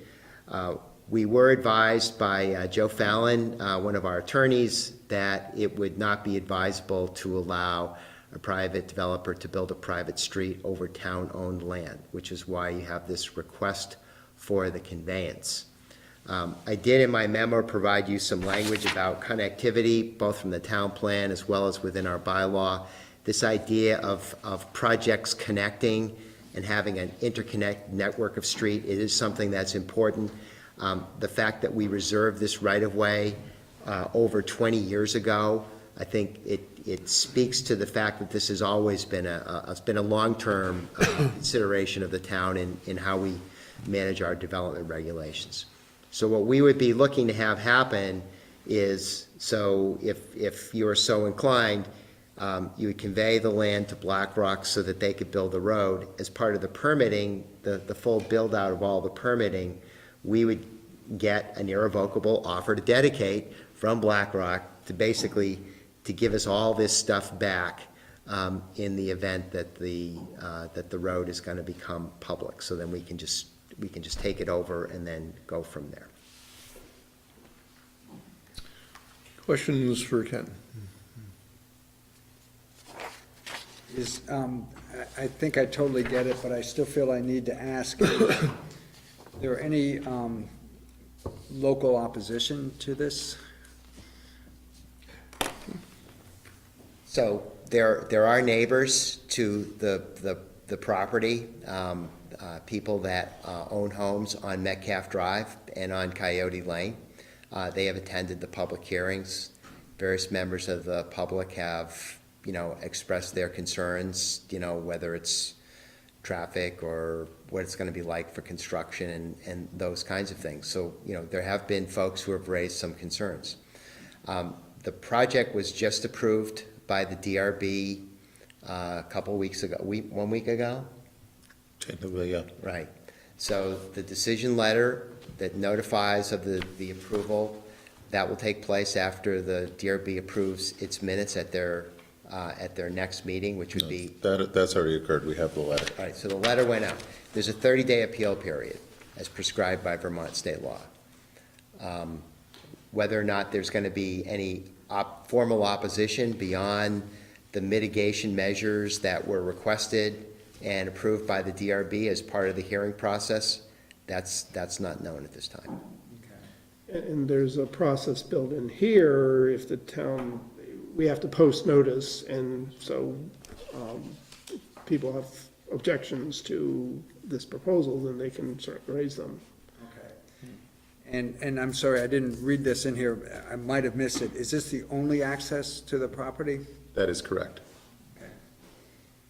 So again, at full build-out, Jeff, so this would, you get access from the south to this piece of land, and that, we would be Sometime looking down, at, there would be a stub out on the north side, and Yeah. And then my last, this is a comment, not a question, is the piece of land that the town owns that's considering conveying, this has been there for quite a while. People who would have bought in South Ridge either would have or should have been informed about this connection. This, I shouldn't call it a connection, this piece of public owned land that was envisioned to be a connection. Okay. Actually, yeah, that's true, except that it's not, I don't believe technically the town owns it. We have a irrevocable offer of dedication that and I believe, no? No, We do own this, okay. Bruce said we had accepted it, which is Okay. why we're here. Okay. But to answer your question, Jeff, yes, it's on various plats. I'm sorry, Those rights of ways are on various plats that have been out there. So for example, Coyote Run, that was there for a long time, even though it wasn't built for some 20 years. okay, good, thank you. Further questions for Ken or Ben? If you're ready, a motion is in order. One procedural item to note, the conveyance would actually be to Northridge Williston LLC, not to BlackRock, just from a notice standpoint. Mr. Chair, if I could speak. Yes, sure, please. At this point, the board's not being asked tonight to enter formally into this agreement. Statute requires that we post notice this proposed agreement that has to be out there for 30 days. Yes. I'm glad that's happening because of my thought. I never like to receive information and have a discussion and then vote the same evening for various reasons, including it gives me time to think about things, it gives the public a chance to hear what we said and be like, wait a second, or gosh, do I support this? I'm very glad that that's actually the procedure. So there is a suggested motion if you would choose to do that. I move post the notice of proposed conveyance of lands by the town to Northridge Williston LLC of an approximate 60-foot by 175-foot right-of-way located to the immediate east of 749 Metcalf Drive. Second.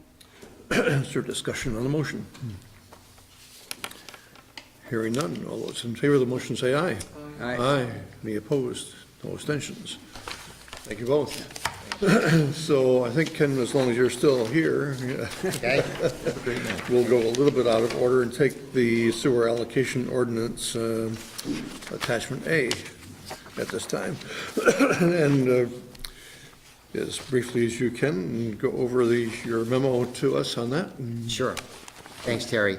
So this is an annual review process for what's called Attachment A to the Sewer Allocation Ordinance. Our favorite.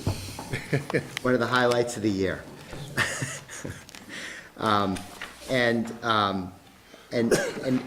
briefly, what the purpose of this is that each year the Select Board has to approve a group of the town's sewer capacity that becomes available for the staff to administer to applicants that might want to purchase that capacity to hook up to the town sewer system or to enhance their utilization of the town's sewer system.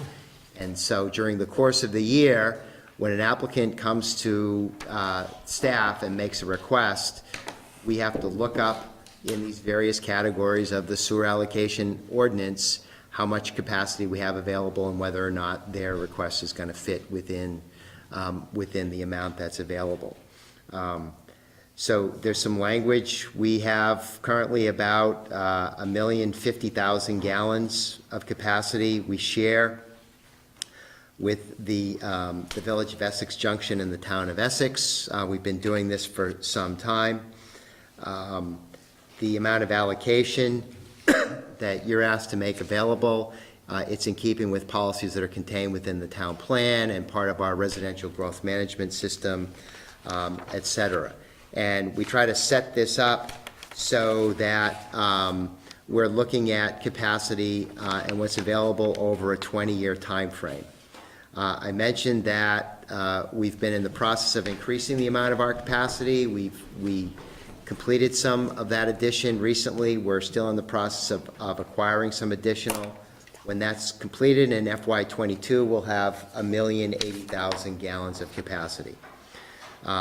So in terms of the exercise here is we have to look at how much capacity we have, how much we're using, how much we've already committed to people, how much is left, how much is a good reserve, and then there's a math exercise that's embedded in this, and I'll walk you through that very quickly.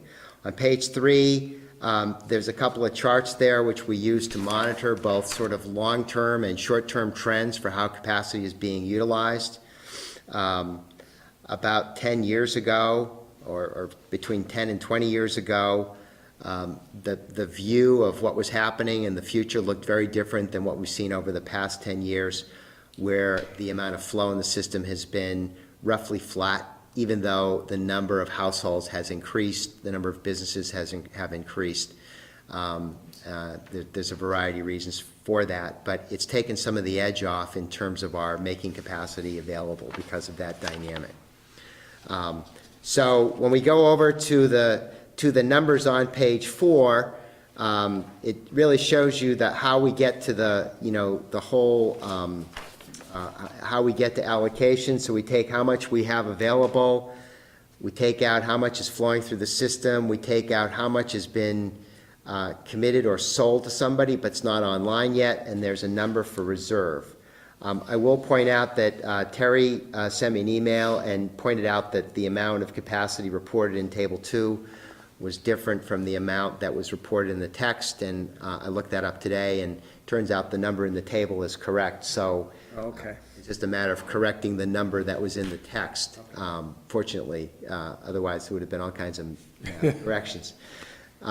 So we go through that, and in this 20-year period, it gives us just under 260,000 gallons a day, and then if you divide that by 20 years, and it brings you to roughly about 13,000 gallons a day of capacity a year for 20 years. And that would be as if you were giving that exact same amount out every single year. We would have enough to do that for that 20-year period.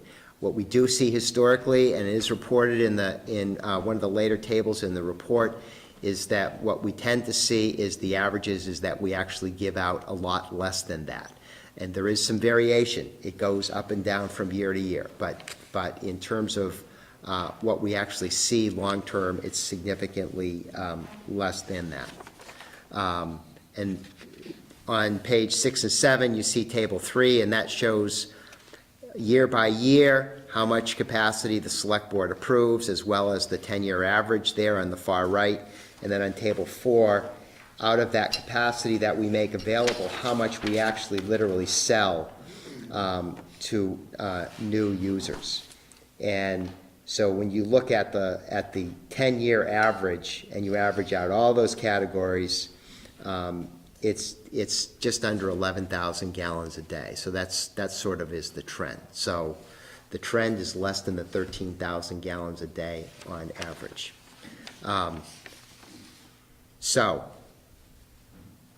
that said, this year, this is probably, I would argue this is probably the most, I'm not going to say difficult, complicated decision for the Select Board in terms of the amount of allocation that goes in the various categories. And the reason for it is this. So when I first got here about 10 years ago, the amount of capacity that we were putting in, for example, new commercial and industrial, it was roughly around 2,000 gallons a day. And several years ago, when we came to the realization that we had more capacity available than we had historically, and there was discussion at the Select Board, and decision was made that we should increase the amount of capacity that was in that category, as well as increase the amount of capacity that we placed in encouraged specific development. And the rationale was, if we have it available and somebody comes in, wouldn't we want to have it to be available to them? We wouldn't want to deny them. So that was the decision that was made. And so that's been a policy that's been embedded in Attachment A, I want to say at least the last 5 or 6 years. During that period of time, we had one instance where there were 2 instances where we gave out 10,000 gallons a day under encouraged specific development. One was last year for the hotel, and that was a split vote, as you may recall.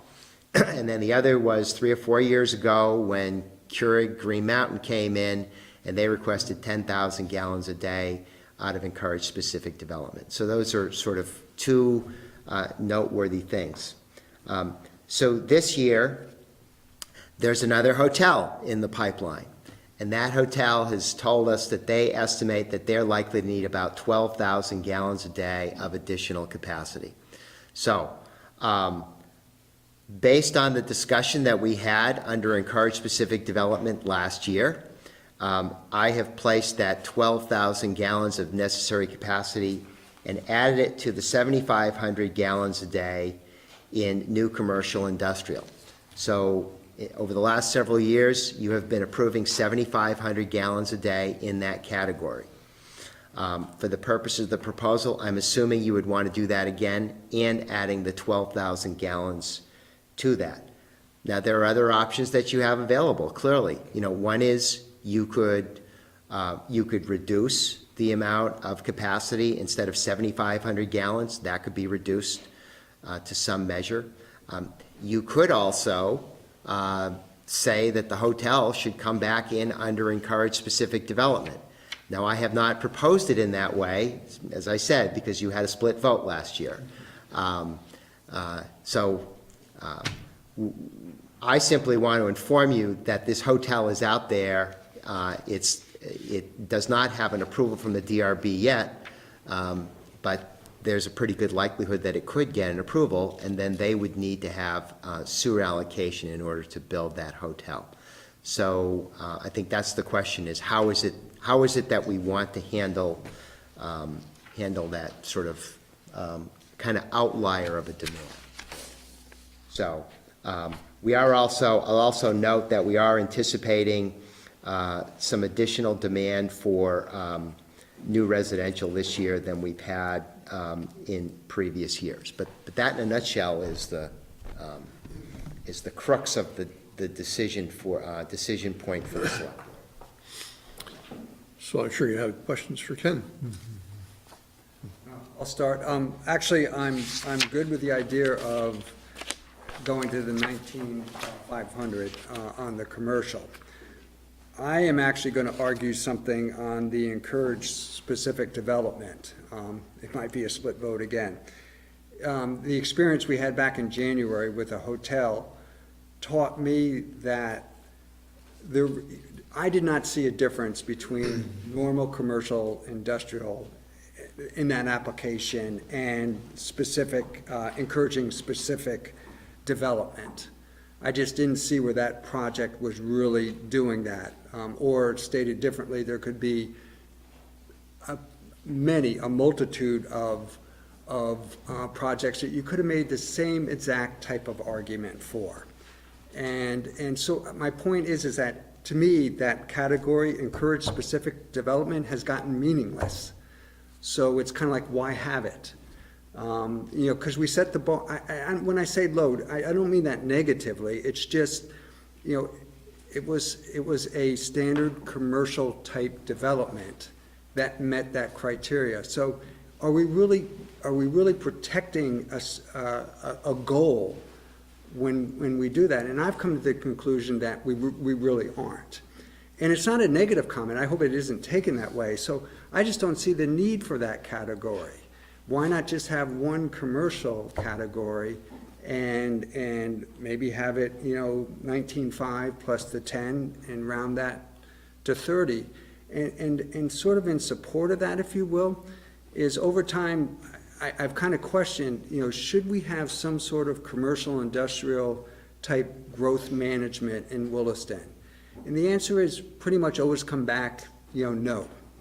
How would you do it? Would it really serve a purpose? Which is very different from, do we want to have some sort of residential growth management, which of course we currently do. So I think that kind of ties into that also, is having a larger allocation for the commercial side of things. And then my other comment is going to be, and I'll limit to this, once again, great job on putting this together. I think it's a very good, robust process that you have fine-tuned, might be a way to put it. But when I look at what's being proposed, the 42,890, and which is over 3 times the amount that comes out when we do the math, if you take the available capacity and divide it by 20 years, it's, that starts to raise red flags for me, meaning it's too much. I would feel more comfortable if it was a lower factor, 2 or something like that, is my comment. Other questions or comments? If you wanted to move something around, a motion probably would be in order to do that, to see whether or not we agree. Okay, any further discussion first? Well, I was only thinking that I suspect the reason we have the special specific development clause in there is because you're trying to come up with a plan for 20 years. And you can't have 10,000 in there every year. So you have this, you assume it's gonna be lumpy. Once in a while, you're gonna have these big requests that come in, and they're not gonna be regular, and they're not gonna be average. Or they don't fit into one of the other categories. So, for example, we had, I think it was either the first or second year I was here, we had a request from VTC, and they built a dormitory. And so we don't consider dormitories to be, we don't count them as housing units like we would count new houses, new apartments. They fall into a different category. And so they got allocation, they needed additional sewer allocation for the creation of those dorm rooms and they got it under encouraged specific development. So it's been used pretty sparingly. The other thing, I think this is part of the history, is not only does it accommodate uses that don't fit neatly into the other existing categories, but the other is that, and this would be something I would throw up for consideration, is that unlike all the other categories in the table, it gives you control over whether or not it gets allocated or not. So remember, once you approve the allocation schedule, the decision process is of Bruce prepares the form, collects the fee, and he checks off that he recommends it, and then it goes to me, and I check off whether I recommend it, and then Rick approves it. It's all done administratively. It happens very quickly. You don't see it. And so that's something for you to consider as to whether or not it's of value to you to be able to have that additional input into the process, whether it's Keurig Green Mountain or a hotel or some other use that we can't anticipate.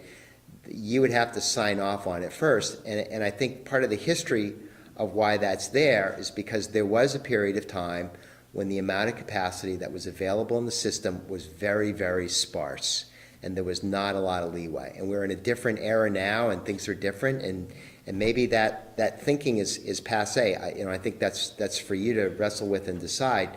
But that's part of the history of why that's there, and so that, when a big lumpy request like that comes in, you get to know about it and you get to think about it and vote on it before that decision gets made.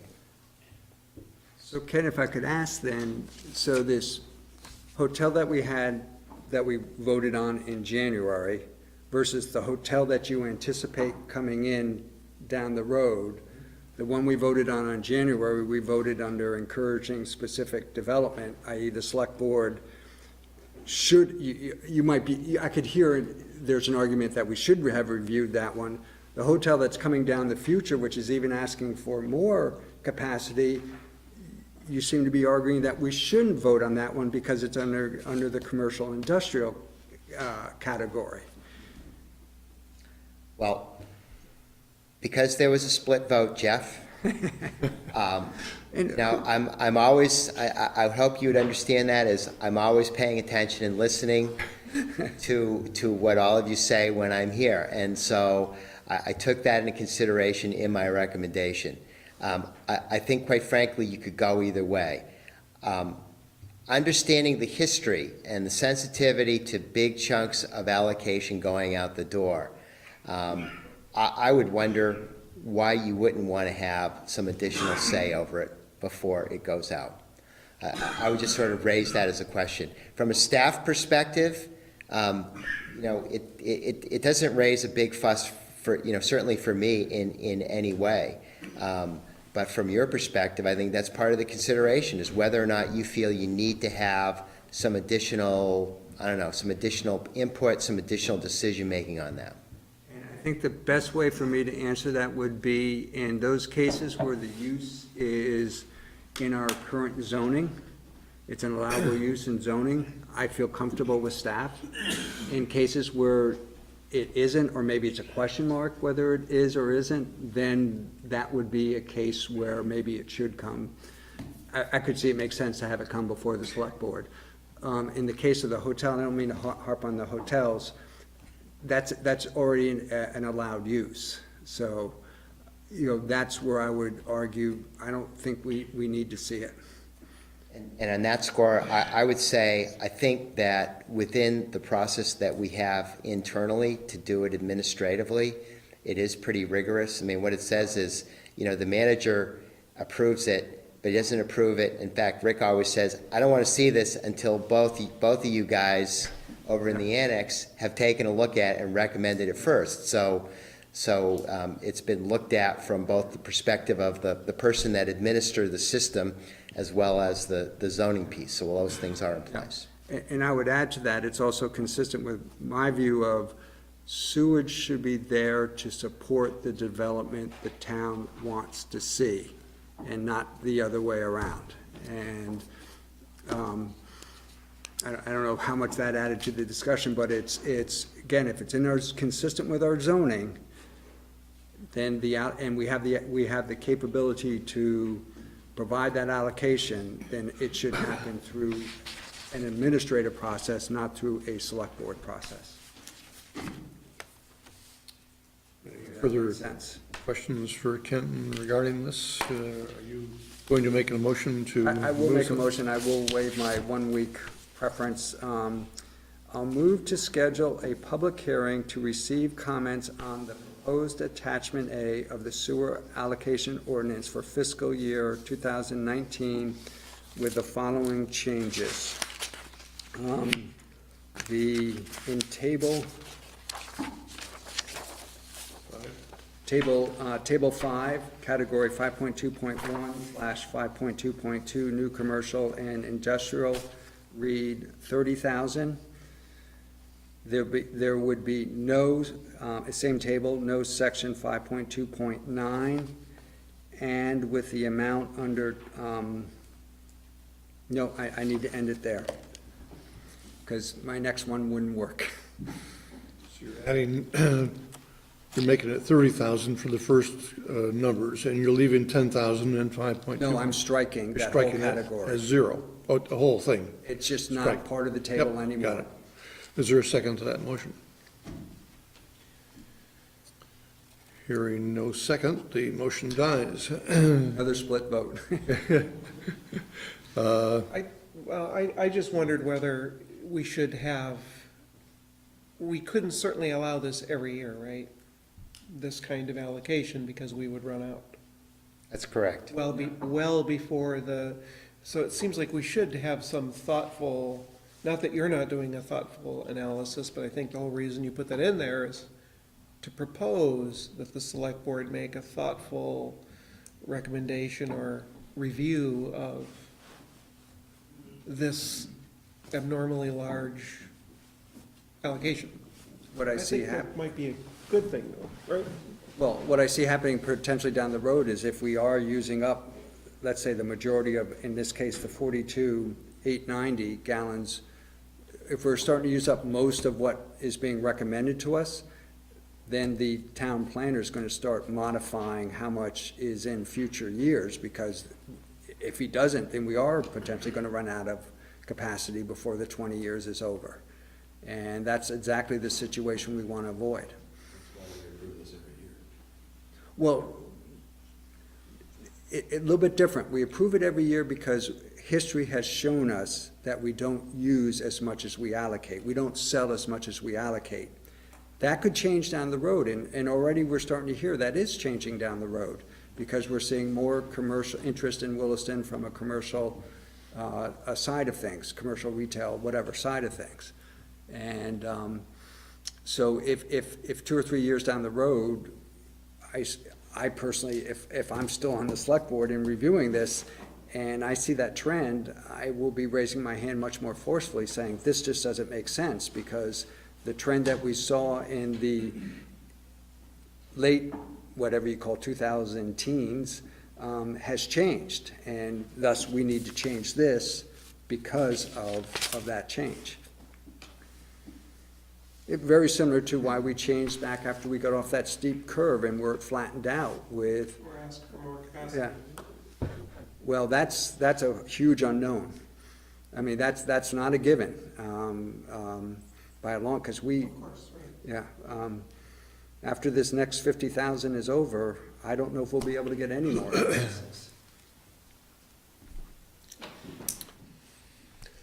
Are you ready to make a motion?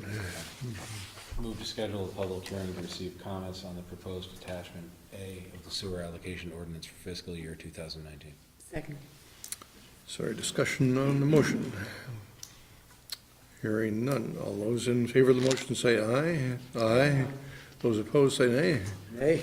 Nay, and no abstentions, so it passes 4-1. Well, thank you very much, Ken. Thank you. So let's move to the keeping of chickens regulation. And Eric, I think you're going to lead this one. I can kick this one off. Matt and Ken gave a nice summation when they were discussing the bylaw. There's kind of 3 paths forward for the board to consider at this point. Look to have the bylaw amendment, and that's it. Look to have the bylaw amendment and also ordinance or. So what I've done is prepare a draft ordinance for the board's consideration. Maybe best to go page by page through this, and we can discuss if there's any questions.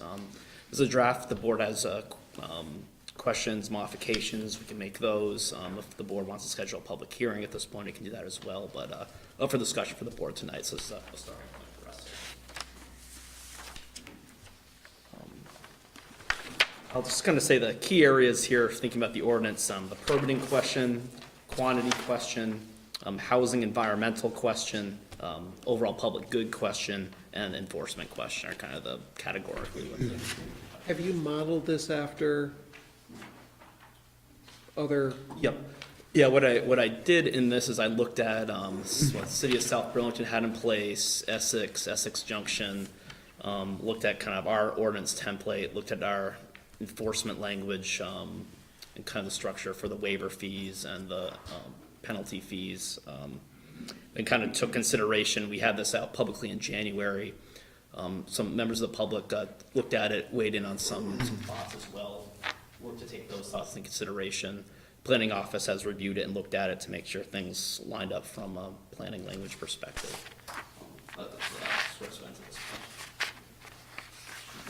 So maybe before you go through this, can you maybe just say a couple?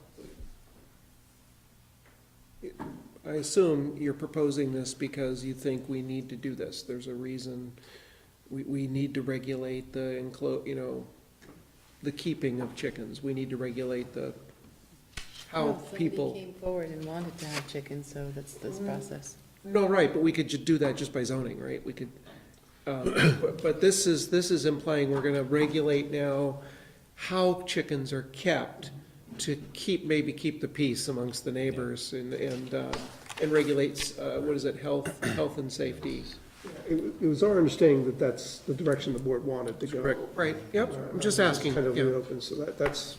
Yeah, I don't have an opinion either way. I Okay. try to present a document here for the board to work from if it wants to pursue this path Okay. as a starting point. Yeah, I thought the South Burlington ordinance was written well, so that's one I think I looked at when this first came up.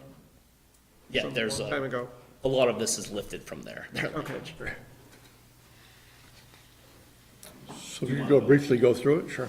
Sure, do we just want to go page by page? And Hit the highlights, sure. Okay.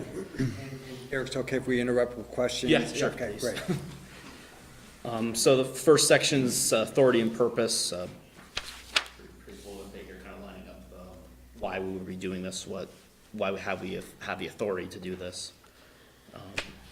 One key provision I'd highlight in that section is it does not override any restrictions put in place by a private homeowners association here. So that would supersede this. So next section, requiring a permit. For the time period, I put draft language in there, the same time frame as a dog license, just something similar there as an idea. In terms of charging fees, $20 for the first year and then $10 following that. Essex charges $35 for the first year, $10 after that, and South Burlington charges the 20 and 10, the same structure here. Okay. Can I ask, is there any requirement to post the permit? When I say that, I'm thinking your neighbor puts chickens in, and I guess maybe if you're on good terms with your neighbor, you just ask the neighbor, are they permitted, you know, do you have a permit for that? And an easier way might be just to have the permit posted and so Call the that, town. yeah. Well, that puts a load on the town then, I'm just trying to understand. It could certainly be something for discussion to put in there too. Like on the, you're proposing a domicile, right, some kind of a structure, have a permit on the structure, or just a thought, it would maybe cut down on you having to take calls. Does my neighbor have a permit for these chickens that I really Yeah. need? Yeah, I don't necessarily have a problem with that piece. The piece that might be problematic is, the ordinance allows for this, so the discretion at the staff level is pretty minimal, as long as they meet the basic. So I wouldn't want to necessarily have something posted with the idea that people can appeal to the staff and say, oh gee, don't let them do this. That would be, but as far as posting it after it's up there and running, or, you know. More like a dog license. More like a dog license. You can't go to the town and say, I don't want those people to own dog. Right.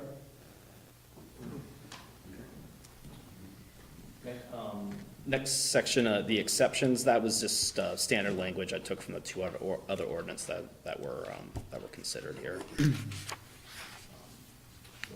The next section, the number and type of chickens allowed, this is one,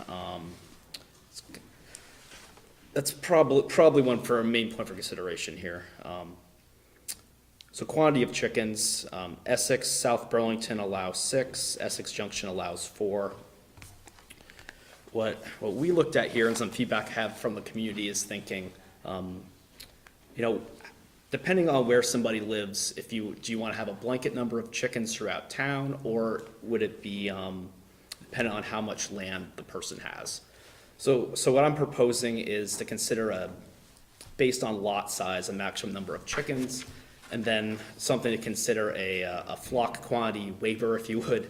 If someone falls into one of these categories, they want to exceed the maximum number of chickens set, they could apply for the town for this flock quantity waiver. The town could consider, okay, kind of look at where they're located, what their neighborhood's like. Does it make sense for them to have a greater number of chickens than is set here? Don't we get into go back to the zoning ordinance, if it's more than 1 acre? Don't they get to have livestock anyway? I think it would, yeah, this would add that other layer to it to prescribe how many, quantity of the livestock there. So one thing without the ordinance in place, they could essentially, there wouldn't be a limit to the quantity they could have. This can help prescribe if you want X amount. As it is now, there's no limit. If they have more than an acre, Yeah. Conflict? it's just a question. Yeah, and I would ask, is that a conflict, between zoning and the ordinance? Well, the ordinance would trump it. It's more specific, but. It would, okay. So you'd now be putting restrictions on more than just, you're putting restrictions now on things over an acre. Right. Something for the board to Including- consider. Including facilities, right, because you're implying keeping of chickens now. Is there any ordinance of keeping of chickens? No, nothing in place, and we'll get to, in terms of structure size, if something's 120 square feet or over 10 feet tall, it triggers a requirement to have an administrative permit through zoning, so I've intentionally capped the number at 119 square feet to remove that regulatory piece. But before we get into that, Eric, if you don't mind, and this is just gonna help me understand, if there was a farm in Williston that currently had, more than 24 chickens, and, it's a farm, it's 150 acres, let's say, and had, 30 chickens. If we were to adopt this, they would immediately be in violation. Well, it would depend if they Have were. to come in and ask a waiver, but. Yeah, it would depend if they qualified under this exemption clause, agriculture and/or farming Oh. practices or structures defined. Okay. I looked up for a piece, okay, what's the minimum farming threshold? And one of the minimum farming thresholds I thought was most applicable here is if someone's selling in excess of $2,000 worth of eggs the previous year. I did some research, rough numbers, I figured they would need at least 35 chickens. You answered my question, I got it. If we consider them a farm or agriculture, then this ordinance does not apply to them. Yep, that exemption. Okay, that makes sense. So let's talk about the other big question, or at least in my mind, which is the Ted corrected me, but I'm just quoting what the ordinance says, female chickens only. And I guess my question is along the lines of, I get the point, and roosters and noise, and everybody loves chickens, I guess, doesn't like, or likes to a lot less degree, roosters. But is that practical? Is it, practical maybe isn't the best word, but for somebody who's raising chickens, is it easy just to have, and I'm not obviously a chicken person yet, is it easy to limit it to just chickens or female chickens? I guess I can speak to what I've saw in my research for other ordinances. Yeah. I've seen in the other towns that it's just chickens and not roosters, but I found it interesting with the folks in the health department presented that night in January and said, Yeah. you may not know if it's a rooster when you buy it necessarily. They don't know it's a rooster when they send it. Yeah. Jeff, put it in perspective this way. Say 6 of the people here on the main drag decide they each want to have their 6 chickens. Like I said, I'm sorry. I just keep looking at, say you're on this main drag of Williston and 6 houses in a row decide they each want to have their 6 chickens. It's an awful lot of and then half of them are roosters? And you're gonna tell me that's gonna be a comfortable thing to be having in town? I wasn't saying that. What I was saying is, you, to me, we're putting, I could see where I would feel uncomfortable to get this delivery of chickens. I ordered chickens, thinking they would all be female because I ordered chickens, not roosters, but I get delivered a box with 5 chickens and 1 rooster in it, unbeknownst to me. It is gonna put me in an awkward position. And I know you mentioned one solution. Harsh about this, but I'm not sure I would care. I mean, just like, I'm sorry, if you want to do this in the first place, you may put yourself in a situation where you have a rooster you're gonna have to get rid of. Well, buy your chickens, take your chances. Somebody should write that down. I don't know that we can change the ordinance, because somebody might get a rooster by mistake. Well, it's more than somebody, but I get your point, yeah. Yeah. Don't order the chickens in the first place if you're not gonna be able to deal with that contingency. Okay. Moving on. Yep. Section here for non-commercial use only, and I add in not to slaughter chickens in public view. Then we have a section on enclosures, and a lot of this is lifted from what other towns had in place here. I'm sorry, with the non-commercial use, persons sell eggs. So I'm thinking of, for instance, in our office where a lot of people I work with actually have chickens, will bring in eggs, they make it known, there's a can to put money in, and you can take home a dozen eggs. So somebody who was doing that under this ordinance would be in violation of the ordinance? Technically, as it's written right now, I'd say I mean, that's I correct. understand the person who's got a stand out by the side of the road saying, fresh eggs for sale, $2 a dozen. That's clearly not what we're promoting here, but it's more somebody who just, for the hassle of bringing it in, asks for small. I don't think we're ever gonna find out about that. We very well may not. I don't think anybody's gonna do anything, it's like being on the bike path, when we had the leash ordinance. Not everybody obeys that, but it all seems to work out just fine. And we didn't hire people to go investigate the leash issue. I don't think we're gonna have anybody, stopping by. I see there are eggs for sale in your office. Does anybody here live in Williston? I just don't. I don't see it either, but it is, nonetheless is technically, you're in violation of the ordinance. Along those lines, Eric, just when I look at your table 2, and if this is supposed to be non-commercial, non-farm, how many chickens, I mean, exactly, that's what I'm thinking. If you have 119 chickens, you either have a really big family.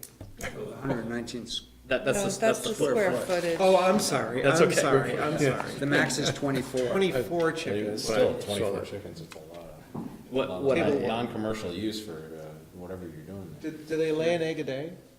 yeah, I think it was an average of 1 to 2 eggs a day. Like I was trying, or maybe not. Someone else might know. 1. It depends on their age, too. Their production goes down as they get older. Perhaps people in our audience know the answer to these questions. You have a chicken expert here. Yeah. They like 1 or less per day. So is 24 chickens still a size of a hen house, I guess, for a family? But on 10 acres, it's a farm, it's a whole different deal. No, but this is not regulating farms. Yeah, that's why. Well, no, but I mean, still, The 10 lot acres size. of land, you want to have 24 chickens out there in the middle of nowhere, have a great time. I'm more concerned about the 6 on the half acre or Me less. too, but that being said, we're saying that under this ordinance, you can't have 24, you could have 24 chickens on 10 acres of land. You just can't do anything commercial with them, and that would be kind of silly. Well, that's what I'm thinking, 24 is a lot. I mean, is, for a family? It would, yeah, you would have to share or sell, or just share. I just. Share. Eggs way, when I have. The other thing, is eggs are seasonal, which people don't realize. So there's many, many eggs in April, May, June, and if you don't put lights on your eggs, then you have no eggs in November, December, while they're molting. So it can fluctuate quite a bit. So most people who have more chickens than they need are just either selling, like Jeff is saying, like, I've got extra eggs, they're in the refrigerator at work kind of thing, or just giving them to the Giving away. neighbors for that. You Oh, have to do okay. it for Yeah. 24, unless you ate a lot of almonds. I would argue technically that your friends or whatever at work are not selling them. The can is out for a donation. If they said it's $2 for a dozen eggs or whatever it is, somebody could choose to go take the dozen eggs and not put anything in that can. So the difference is whether you, Yeah, I just, you know, I'm just trying to explore here to make sure I understand, and, but, and it's, well, anyway, let's move on. When I came up with these tables, I used the 6, and then I took these acreage, I kind of carved it up in that way to start. In terms of the sizing of the facility, I was doing some research. One forum I was reading online, and some research was talking about 4 square feet of floor space per bird. So I added a little bit extra for each one to get those square footages, and bumped it down to 119 to stay out of the permit realm. Okay. Moving right along. My only comment on all of this was, kind of lines up with what Ted said. Why wouldn't we just regulate what's on the small lot, 1 acre and less? Because We could. Yeah, decision for the board, there wouldn't be, one thing I was thinking about where, thinking about our agriculture and residential zoning district, and I was looking at what the parcels look like in that district, and I get an idea of, okay, acreage wise, what do things look like to say this district was exempt from the ordinance as an option. I found it, 2014 data, there's over 1,100 parcels in that district, 259 are under an acre, 278 between 1 and 2 acres. Then you have 356 between 2 and 10 acres, and 282 over 10 acres. So trying to think of, okay, what's fair and equitable in terms of, if there's no regulation on the quantity, someone could have under an acre and have X amount of chickens, or someone could have a large lot and it's restricted to an amount of chickens too, or it could be one quantity for everyone, but some of the policy issues to wrestle with here. Yeah, the only thing I was thinking of along the lines is you're adding regulations where they don't exist, and I'm not sure, you would have to tell us whether there are problems existing today with chickens in the town, right? Other than not being able to do chickens in less than an acre.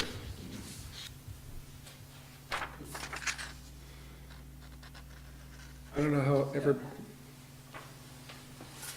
do you guys have any opinion on? Sorry, say that again? So I'm just, it's really an extension of what Ted said earlier, because he noticed that we're now putting regulations where they don't Yeah. exist. Right. Over 1 acre on facilities, structures. So we're now imposing regulations on all these places, including like 10-acre farms who might have this Somebody little wanted it on chicken less coop than in the an middle. acre. Now we're gonna tell them, well, we don't like your chicken coop, it's gotta be different than, and I'm not sure we have any problems today. So should we have tailored this to be just Yes. the below 1 acre? Yes, or not done it at all. 6 birds total.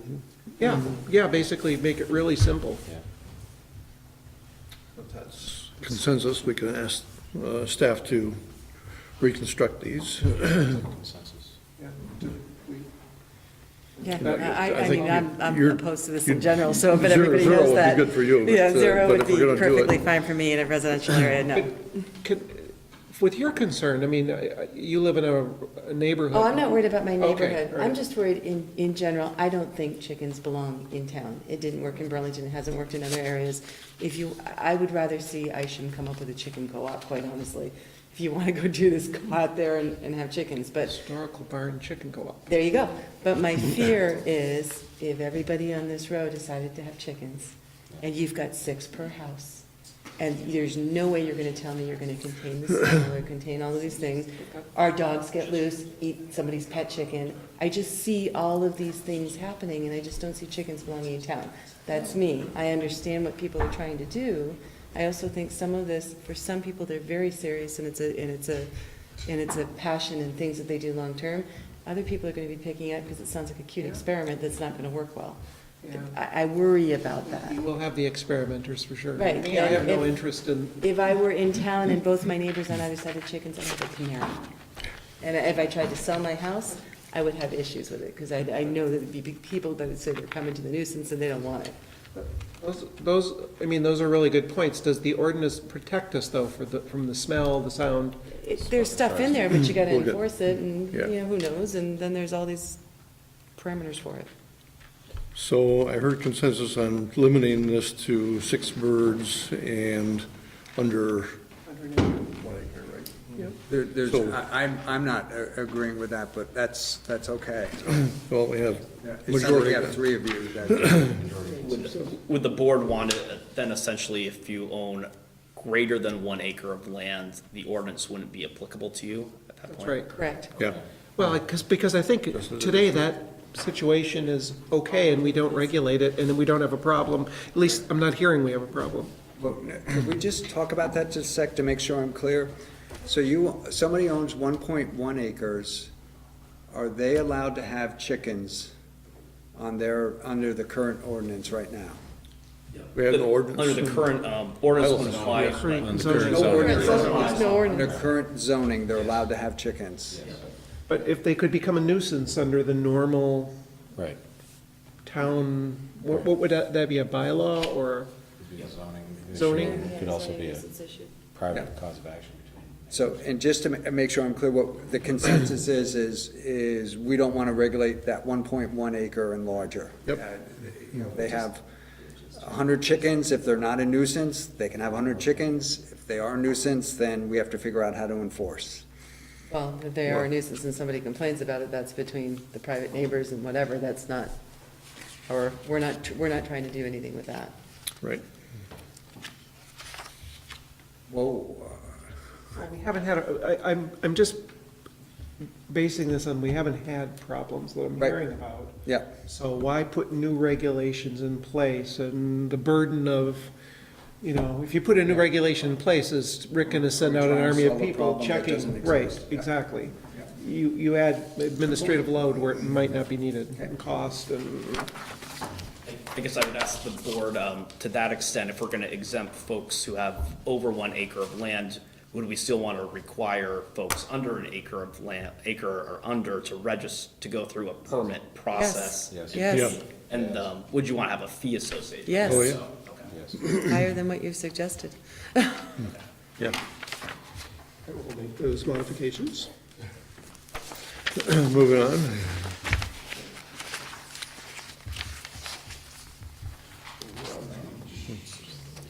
You got page 5?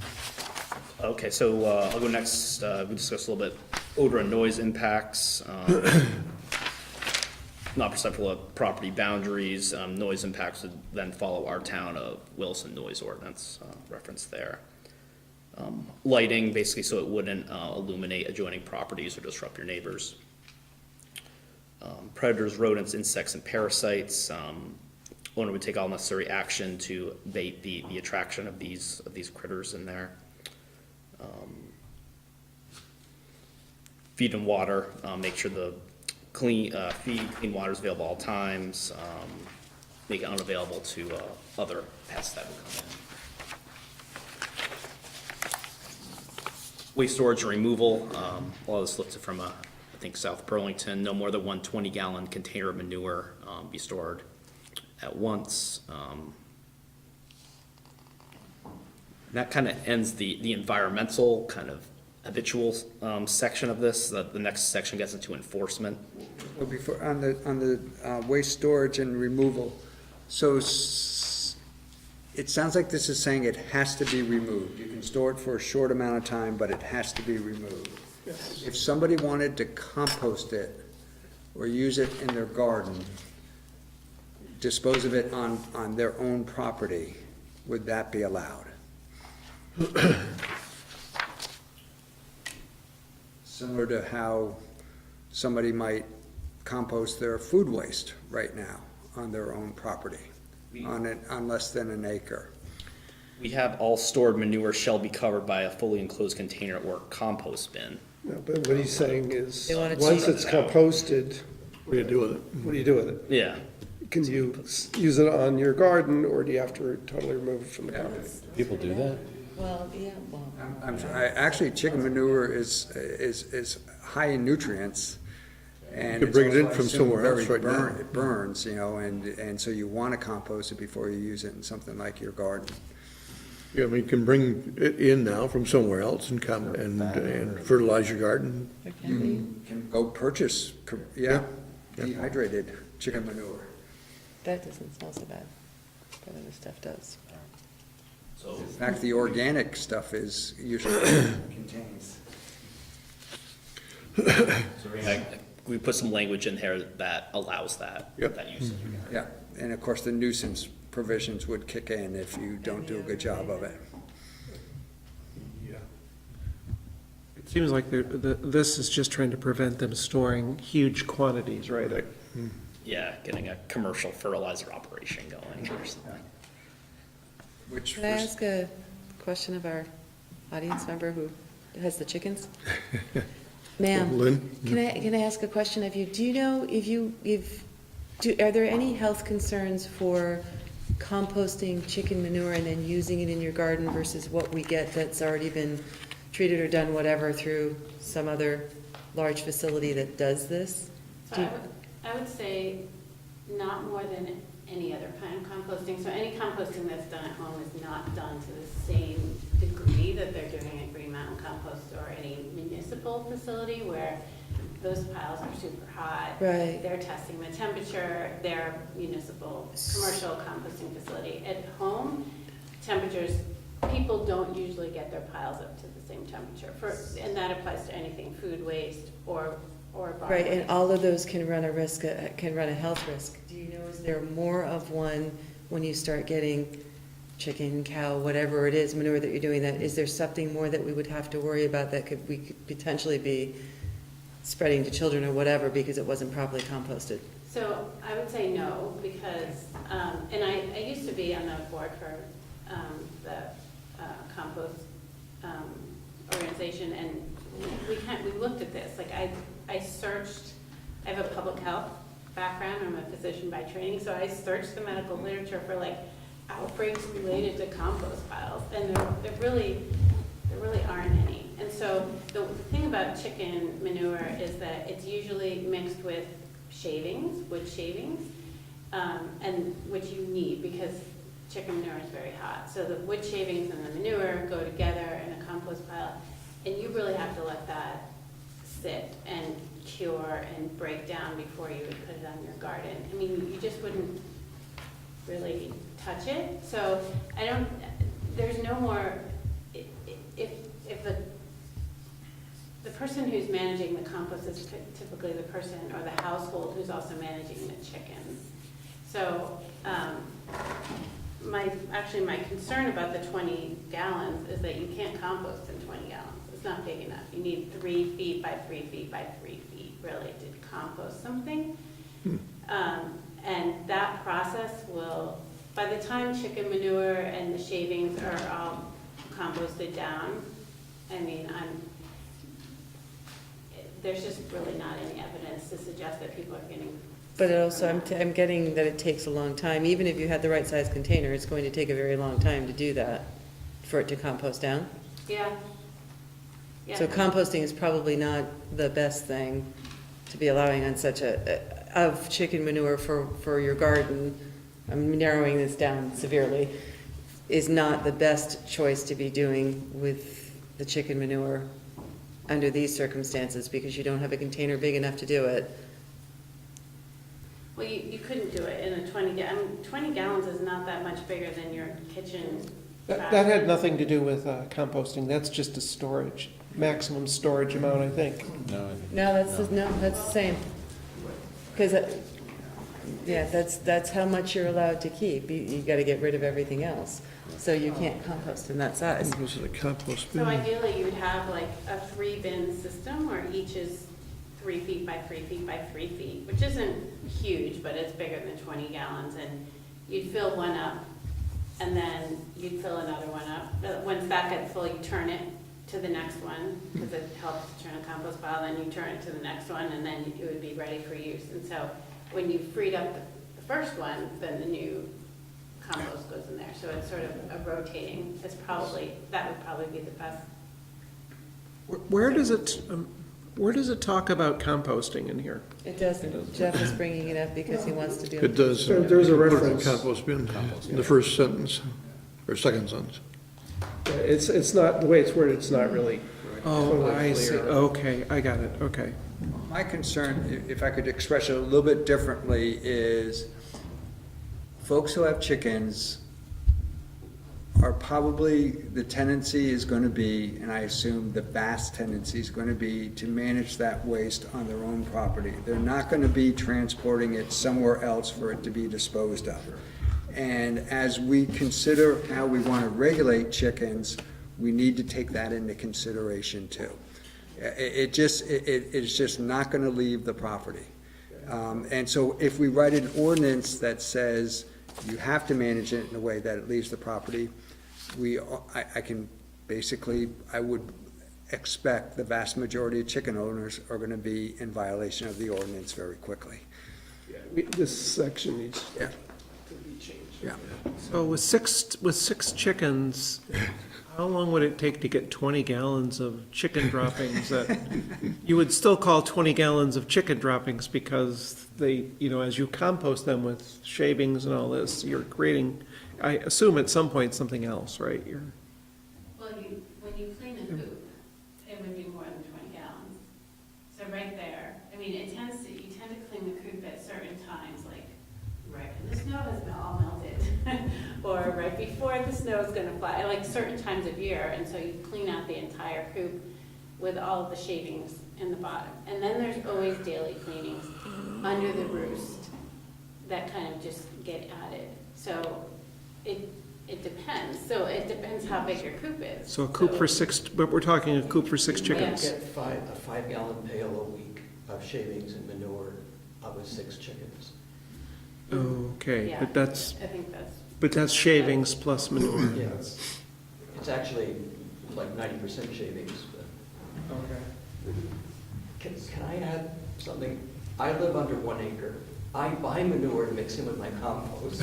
And when I'm taking care of someone else's chickens, I bring the shavings and manure and put it in my compost. I compost in the open, there's no odor. I have 4x4 bays. They go in one bay, and then that gets turned in the next, and that gets turned in the next. I use it after 2 years, and I add the manure on purpose, and there's no odor. As long as you're turning it, mixing it with other things, you know, the weeds go in there with the dirt on them. And so I would feel that what you already have in there about noise, odor, there should be no odor at the boundary of the property. If you're composting properly, there won't be odor. And that's the important thing, because if someone told me I had to have it all enclosed, I'd have to get a whole new composting system. So I just wanted to add that. Okay. Thank you. Moving on to enforcement. So main vision of the enforcement section is really making sure public health is okay out there. Probably. So it's the authority of zoning administrator, health officer, or other duly authorized employee of the town to check this out if there's an issue that's raised. Administrative enforcement lists provisions that a written notice could be served if there's a violation here.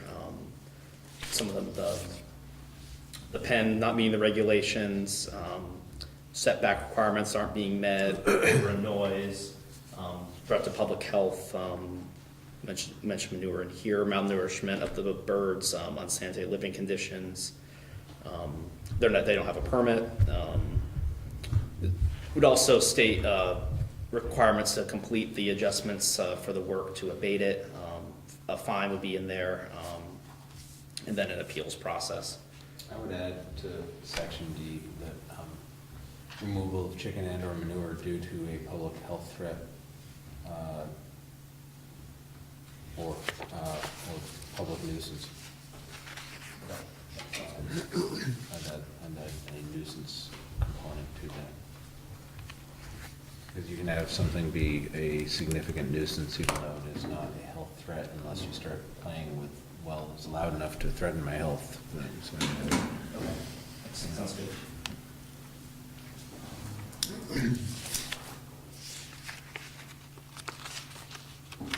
And then this language in here following it, if a violation is not expeditiously corrected, that threatens overall public health, safety, and welfare to the community, giving authorizations for town agents to enter the property to take necessary steps to abate the violation at that point. again, add a nuisance. And is there a legal definition of expeditious? Is there? Well, yeah, I definitely want to see something, if you're going to do this, that you have very tight timeframes for correcting these issues and not extending them out additional 30 days and additional 30 days. Okay, good. Then the appeals section, I think I modeled this off of our stormwater ordinance, but it has varying graduated steps of appeal here. Let's see, first we have, goes to the health officer first, the appeal to the town manager, appeal to the select board, hearing held on it by the select board, and the select board issuing its decision at that point. So when I read of this, there's at least 2.5 to 3 months before anything can be done. That to me is way too long, but it may not be feasible to do anything shorter.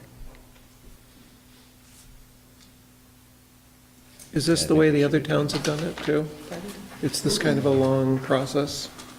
This one, I haven't looked at it, cross-reference it in the last few weeks, but I can check that. I know we wanted to model this to be consistent with some of our other steps for appeals. Yeah, just given that it's a less than an acre, and you have close neighbors, and you don't want to have a situation that's going on to the point where somebody's coming in with a shotgun to your chicken coop, or,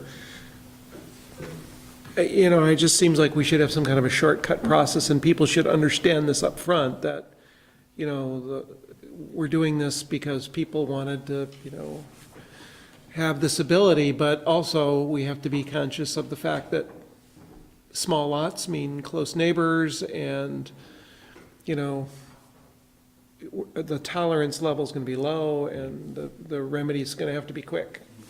You might want to consider making these steps 1 and 2 to be down to 10 or possibly 15 days. Maybe also, I would have no problems if you took the town manager out.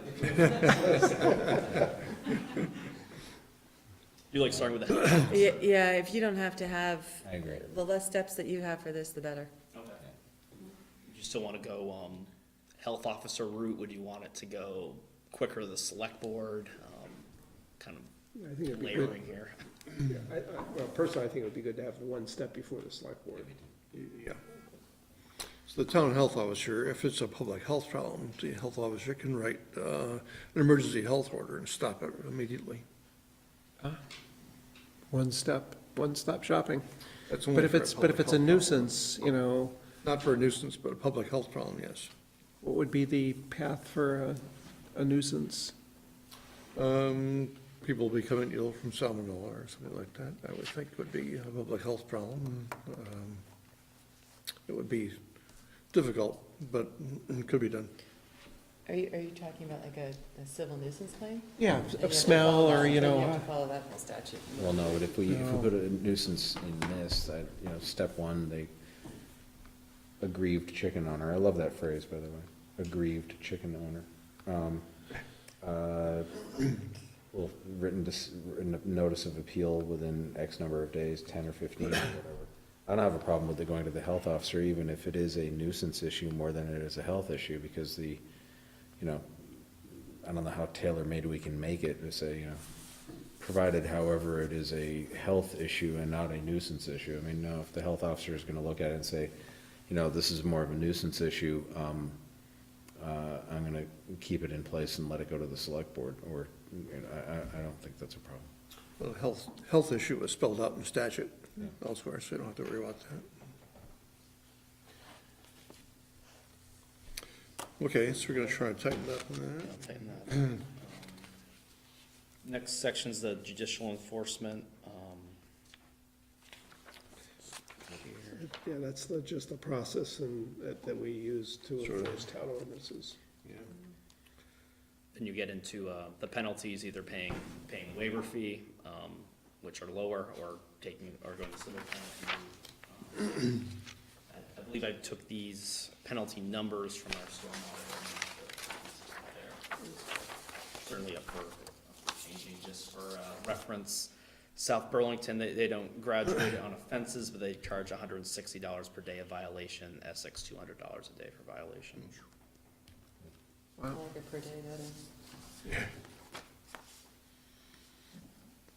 Anybody else feel? Good with the way it is.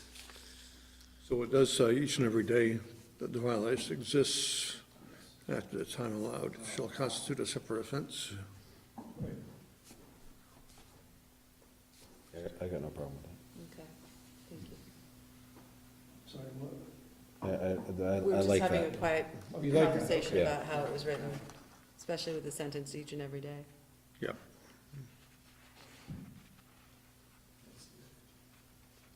Seems kind of steep. Gotta have some teeth. It has to have some teeth, Yeah. or it's gonna get Just abused. thinking how it relates to other, what I would consider more serious crimes. I mean, I realize that's a separate discussion, but, Well, it puts, I think maybe it sets the right tone. It says, if you want to have chickens in a small area with neighbors, close neighbors, Better do it right. it's going to be highly regulated Yeah. because we don't want complaining neighbors, we want happy neighbors. Agreed. And I don't know if you have thought about, if we do all this, some information package, for when people come and get a permit, to make sure they know the level and how quickly Rules out there. remedies can be. Yeah, that was my Dispensed. thought, including, there's a good literature on public health information too. Yeah. They would give it. Yeah. You want to maybe dissuade the people who aren't that serious, On right? that note, I think your permit fee should be a little bit higher, so that people realize it's a serious thing. That's just me, I don't know if the rest of the board agrees.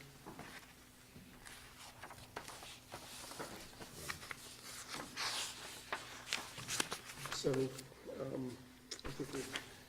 think there's enough changes here. I think we need to go back and provide some more edits and maybe Yeah, come back to the board again with a revised draft. Yes. it's a good start, yeah. Are you gonna take audience comment before you? Sure.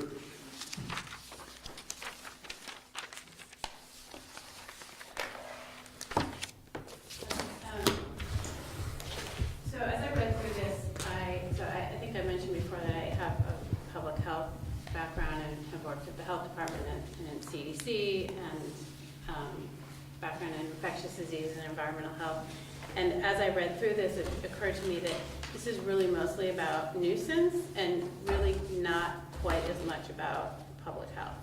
So if you really want to have an impact on public health, we do need to have education around hand washing. So every year there's salmonella outbreaks associated with live poultry from hatcheries, such as the hatcheries that send to Guy's Farm and Yard, which is probably where most people would get their chicks. And these cases of salmonella are associated with people handling the poultry. It's often first-time poultry owners and children, people who have not been around chickens before and likely have no immunity to the bacteria that the chickens have. And so the public health education is out there about wash your hands, don't kiss the chicks, they're cute, but don't kiss them. That their bedding can also be contaminated, so wash your hands after, touching their bedding. This information is out there, but it's something that people don't necessarily think about, especially because the chicks are often in their house. When they come in as day olds, they need to be 95 degrees. And so they're often in a basement, in a cellar. You can't just put them out in a coop. And so if we are really concerned about public health, that's where we need to focus our efforts. If we're concerned about nuisance, then I think we call it like it is. Like, this seems to me more like like regulations to address nuisance issues. They're both important, but this I becomes... totally agree with you, because that was my public health concern, was the whole thing I started with.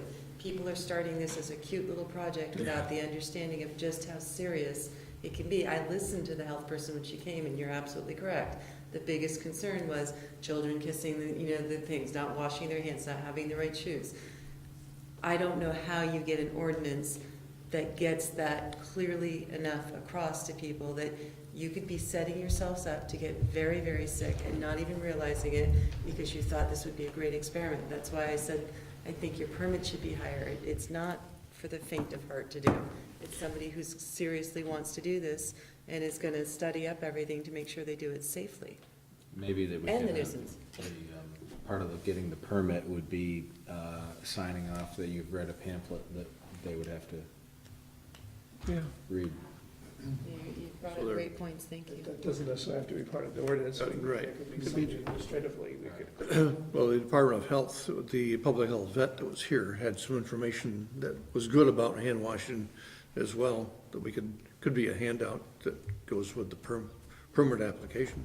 And maybe this is something so we both represent Sustainable Williston, and so maybe this is something that, maybe we could work with Guy's Farm and Yard and say, let us know when your chick day, when people come to pick up chicks, maybe the town of Williston and Sustainable Williston, the people who want to work on this, we could work with people at the health department, want to have a fact sheet to say, here you go, you should be washing your hands so much over the next, several weeks that they should be fairly raw, not exactly saying that, but that is where the real prevention is. And that maybe isn't something that's legislated or regulated in some way. Maybe that's that's something that we can do as a community. Most people probably are going to Guy's Farm and Yard. Sounds like education. Sounds like we can do it both at that point. If you could talk to Guy's Farm and Yard and get them to prepare, information, educational package that goes along, warning, or however you would do that. Plus, when somebody comes in and asks for the permit, you could provide the same package. And like Ted says, you could have them sign off that they've read it. And if you think a video might be more useful in educating people and requiring to watch this video or something, we could work to put something together on that. Yeah, I mean, the risks apply to everyone regardless of your acreage, which is why I keep thinking about like, well, what's the point of sale? I mean, Guy's Farm Yard isn't all of the chickens that are coming into Williston. People can buy pullets from other farms, but it's one place where people are buying chicks. So that was probably my largest overall comment. And I've had email communications with Eric, and I'm coming at this from both a health and environment and a chicken owner perspective. So I'm really trying to pull apart all of this. Really touches on a lot of parts of my life and things that I think about, and I'm happy to be a resource for Eric as well as the select board and the town generally. I do need to point out that female chickens are hens. Yes. So chickens are both male and female, and hens are female and roosters are male.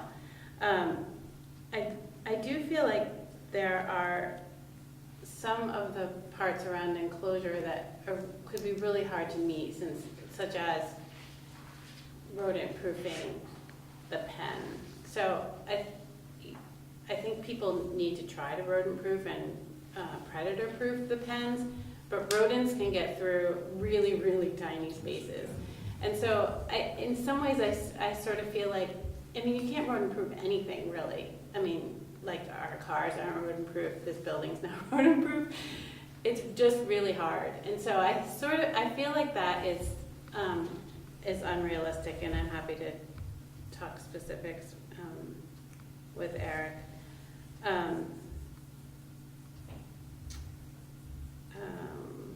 The other thing to think about is that it is state law when you buy chicks, that you have to buy 6.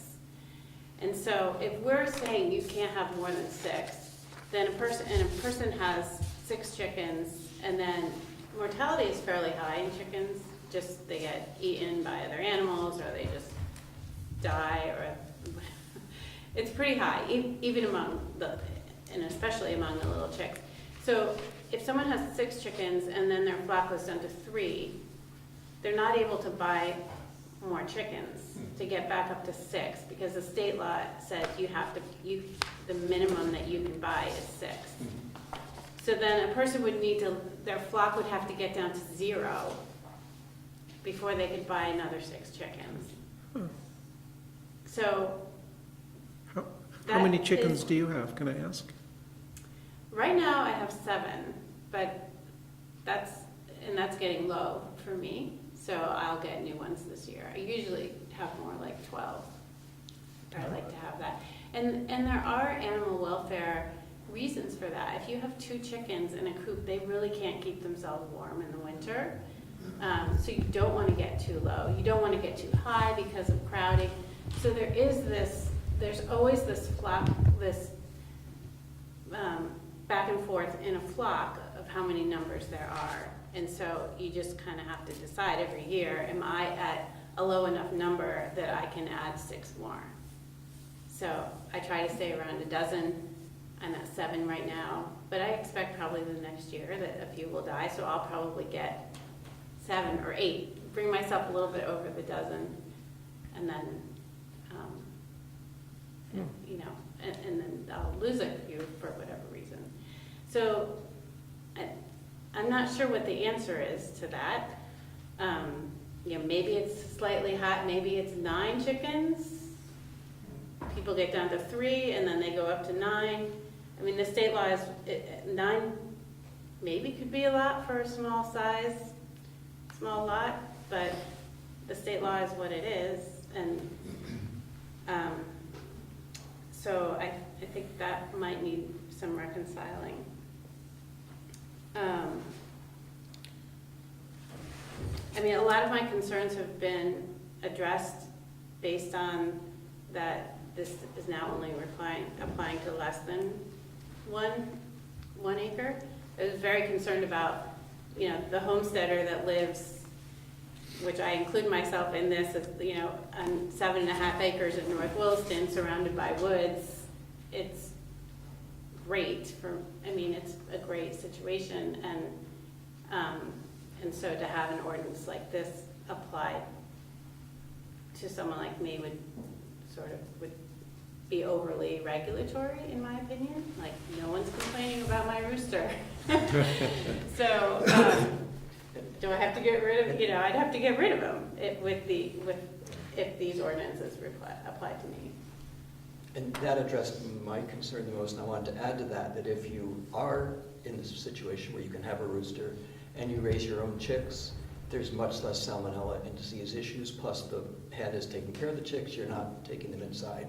It's a much healthier environment to raise your own chicks. And so I was a little bit concerned about but by keeping it to the under 1 acre, all those concerns went away.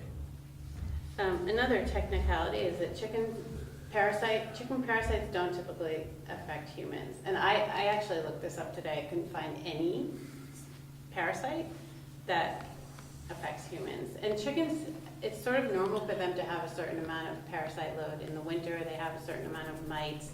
And so this language is kind of strong for that. I mean, nobody wants the chickens to have mites, and there's things that can be done to reduce that, but it's not a public health threat.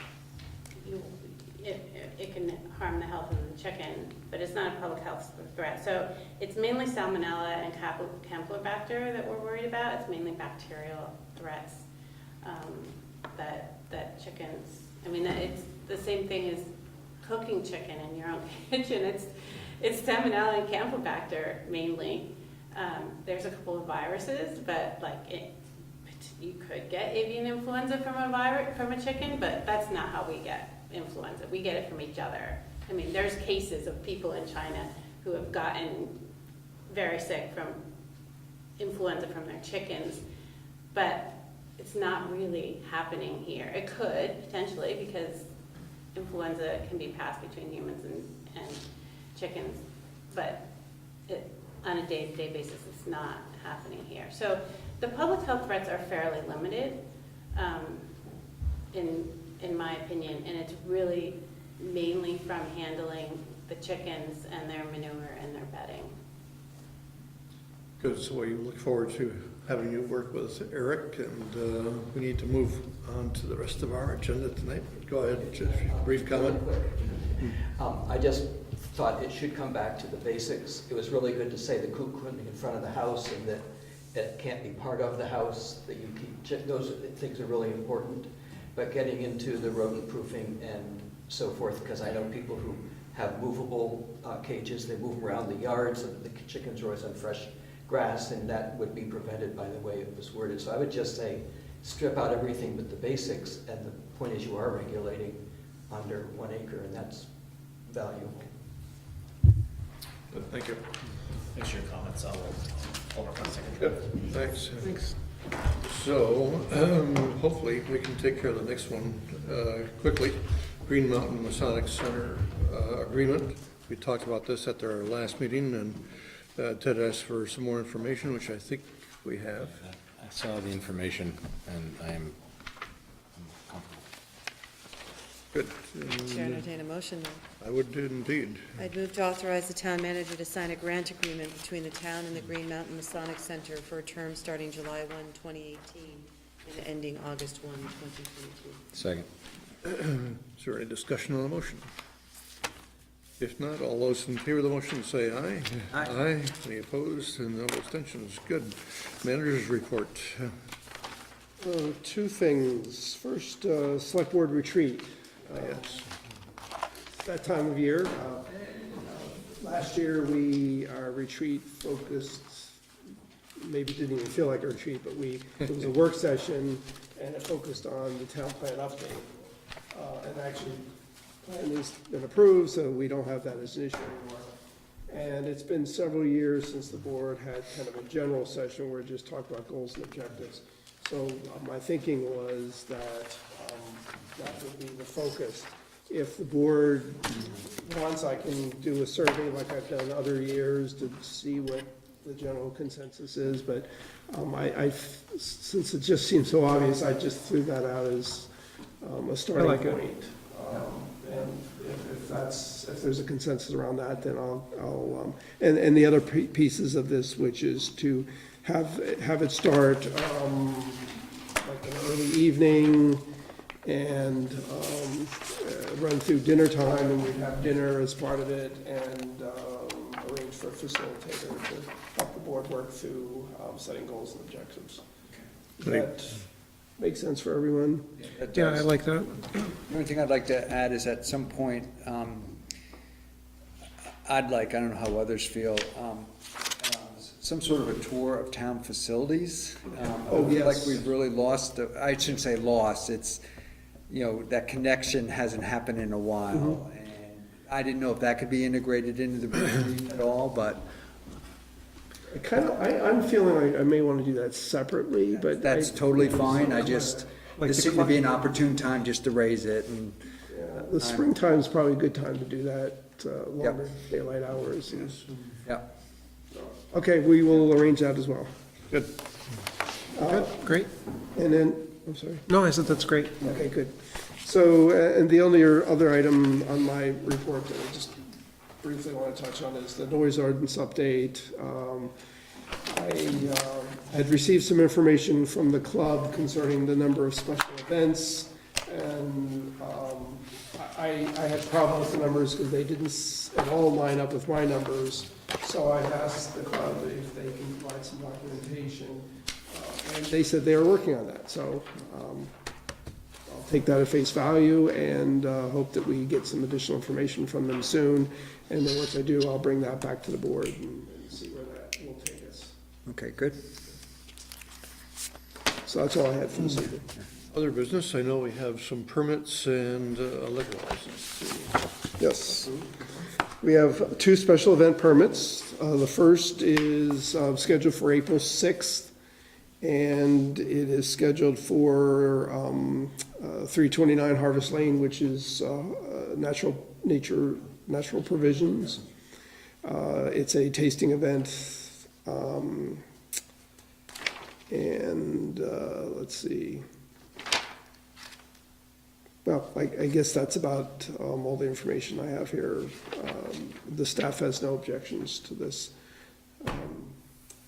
The hours are 3:30 to 6. Inside, I presume? Yes. Is there a motion to approve? So moved. Second. All those in favor say aye. Aye. Opposed? The next one is for an event scheduled April 20th. This is going to be held at the Vermont Technical College at 201 Lawrence Place. And again, it's a similar type of event, all indoor. There's plenty of parking. And I should have mentioned probably the licensee name under the previous one. Was Farnham Ale and Lager. For the one you just approved, the one that is being proposed here is Gronfell Meadery LLC.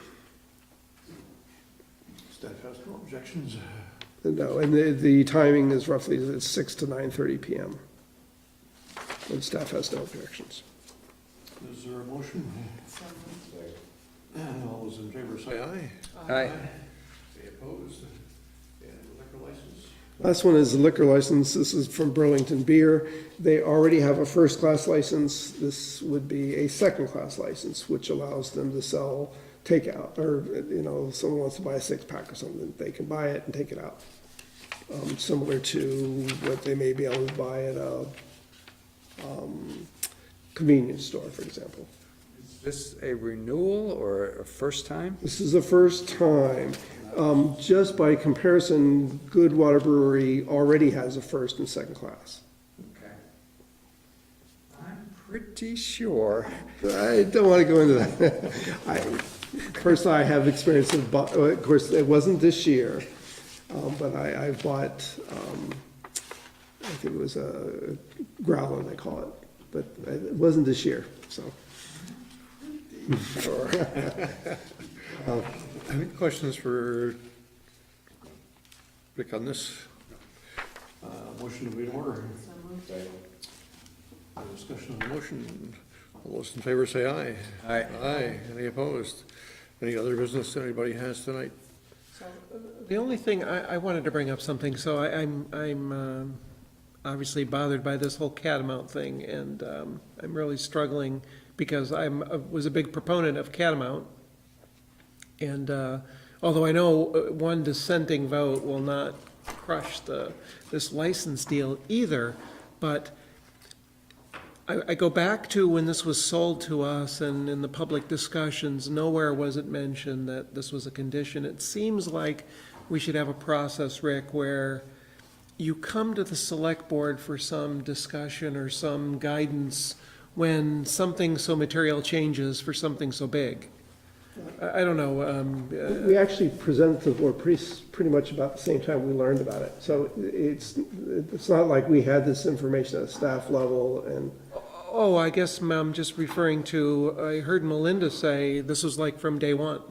That's what we're told, that staff didn't know about this until fairly recently. But you had, okay, so maybe, I don't know, the first time I heard about it was when I saw the license agreement. Materially, what we thought we had all got on board for, and it feels like we've gotten to the point where we're so far down the pipe, people feel like, well, it's a done deal, and I guess I never feel that way. I feel like, there's a lot of time to do things and do them right, and I don't feel like I'm in any rush.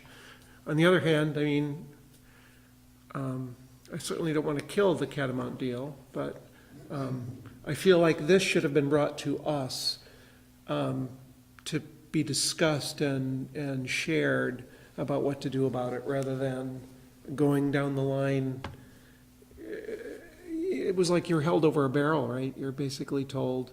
That's what I felt too. Yeah, and I think the town, either Melinda or yourself, I guess it would be you, because you must have heard from Melinda when it was shared. That maybe that's one of the things we can talk about in our retreat as well, is how that happens, because I feel like at this point people are of the opinion, well, gosh, we got to get this done now. Well, I want to see Catamount happen, don't get me wrong. I'm a huge proponent, but I also want to see the town maintain its. If we're spending, $600,000 of taxpayer money, I'd like to make sure the town runs it and it represents the town people's interests and not just a mountain bike center. But that's. My sense is from the time you started negotiating over this agreement and when we first saw it, was a relatively short amount of time. Months. I heard it was months. Okay. Please and thank you. The first meeting I heard we had been discussing this over months, so. I don't know, it may have been months.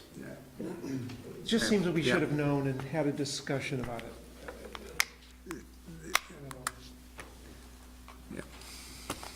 This is not, I understand what you're saying, and I fully appreciate it.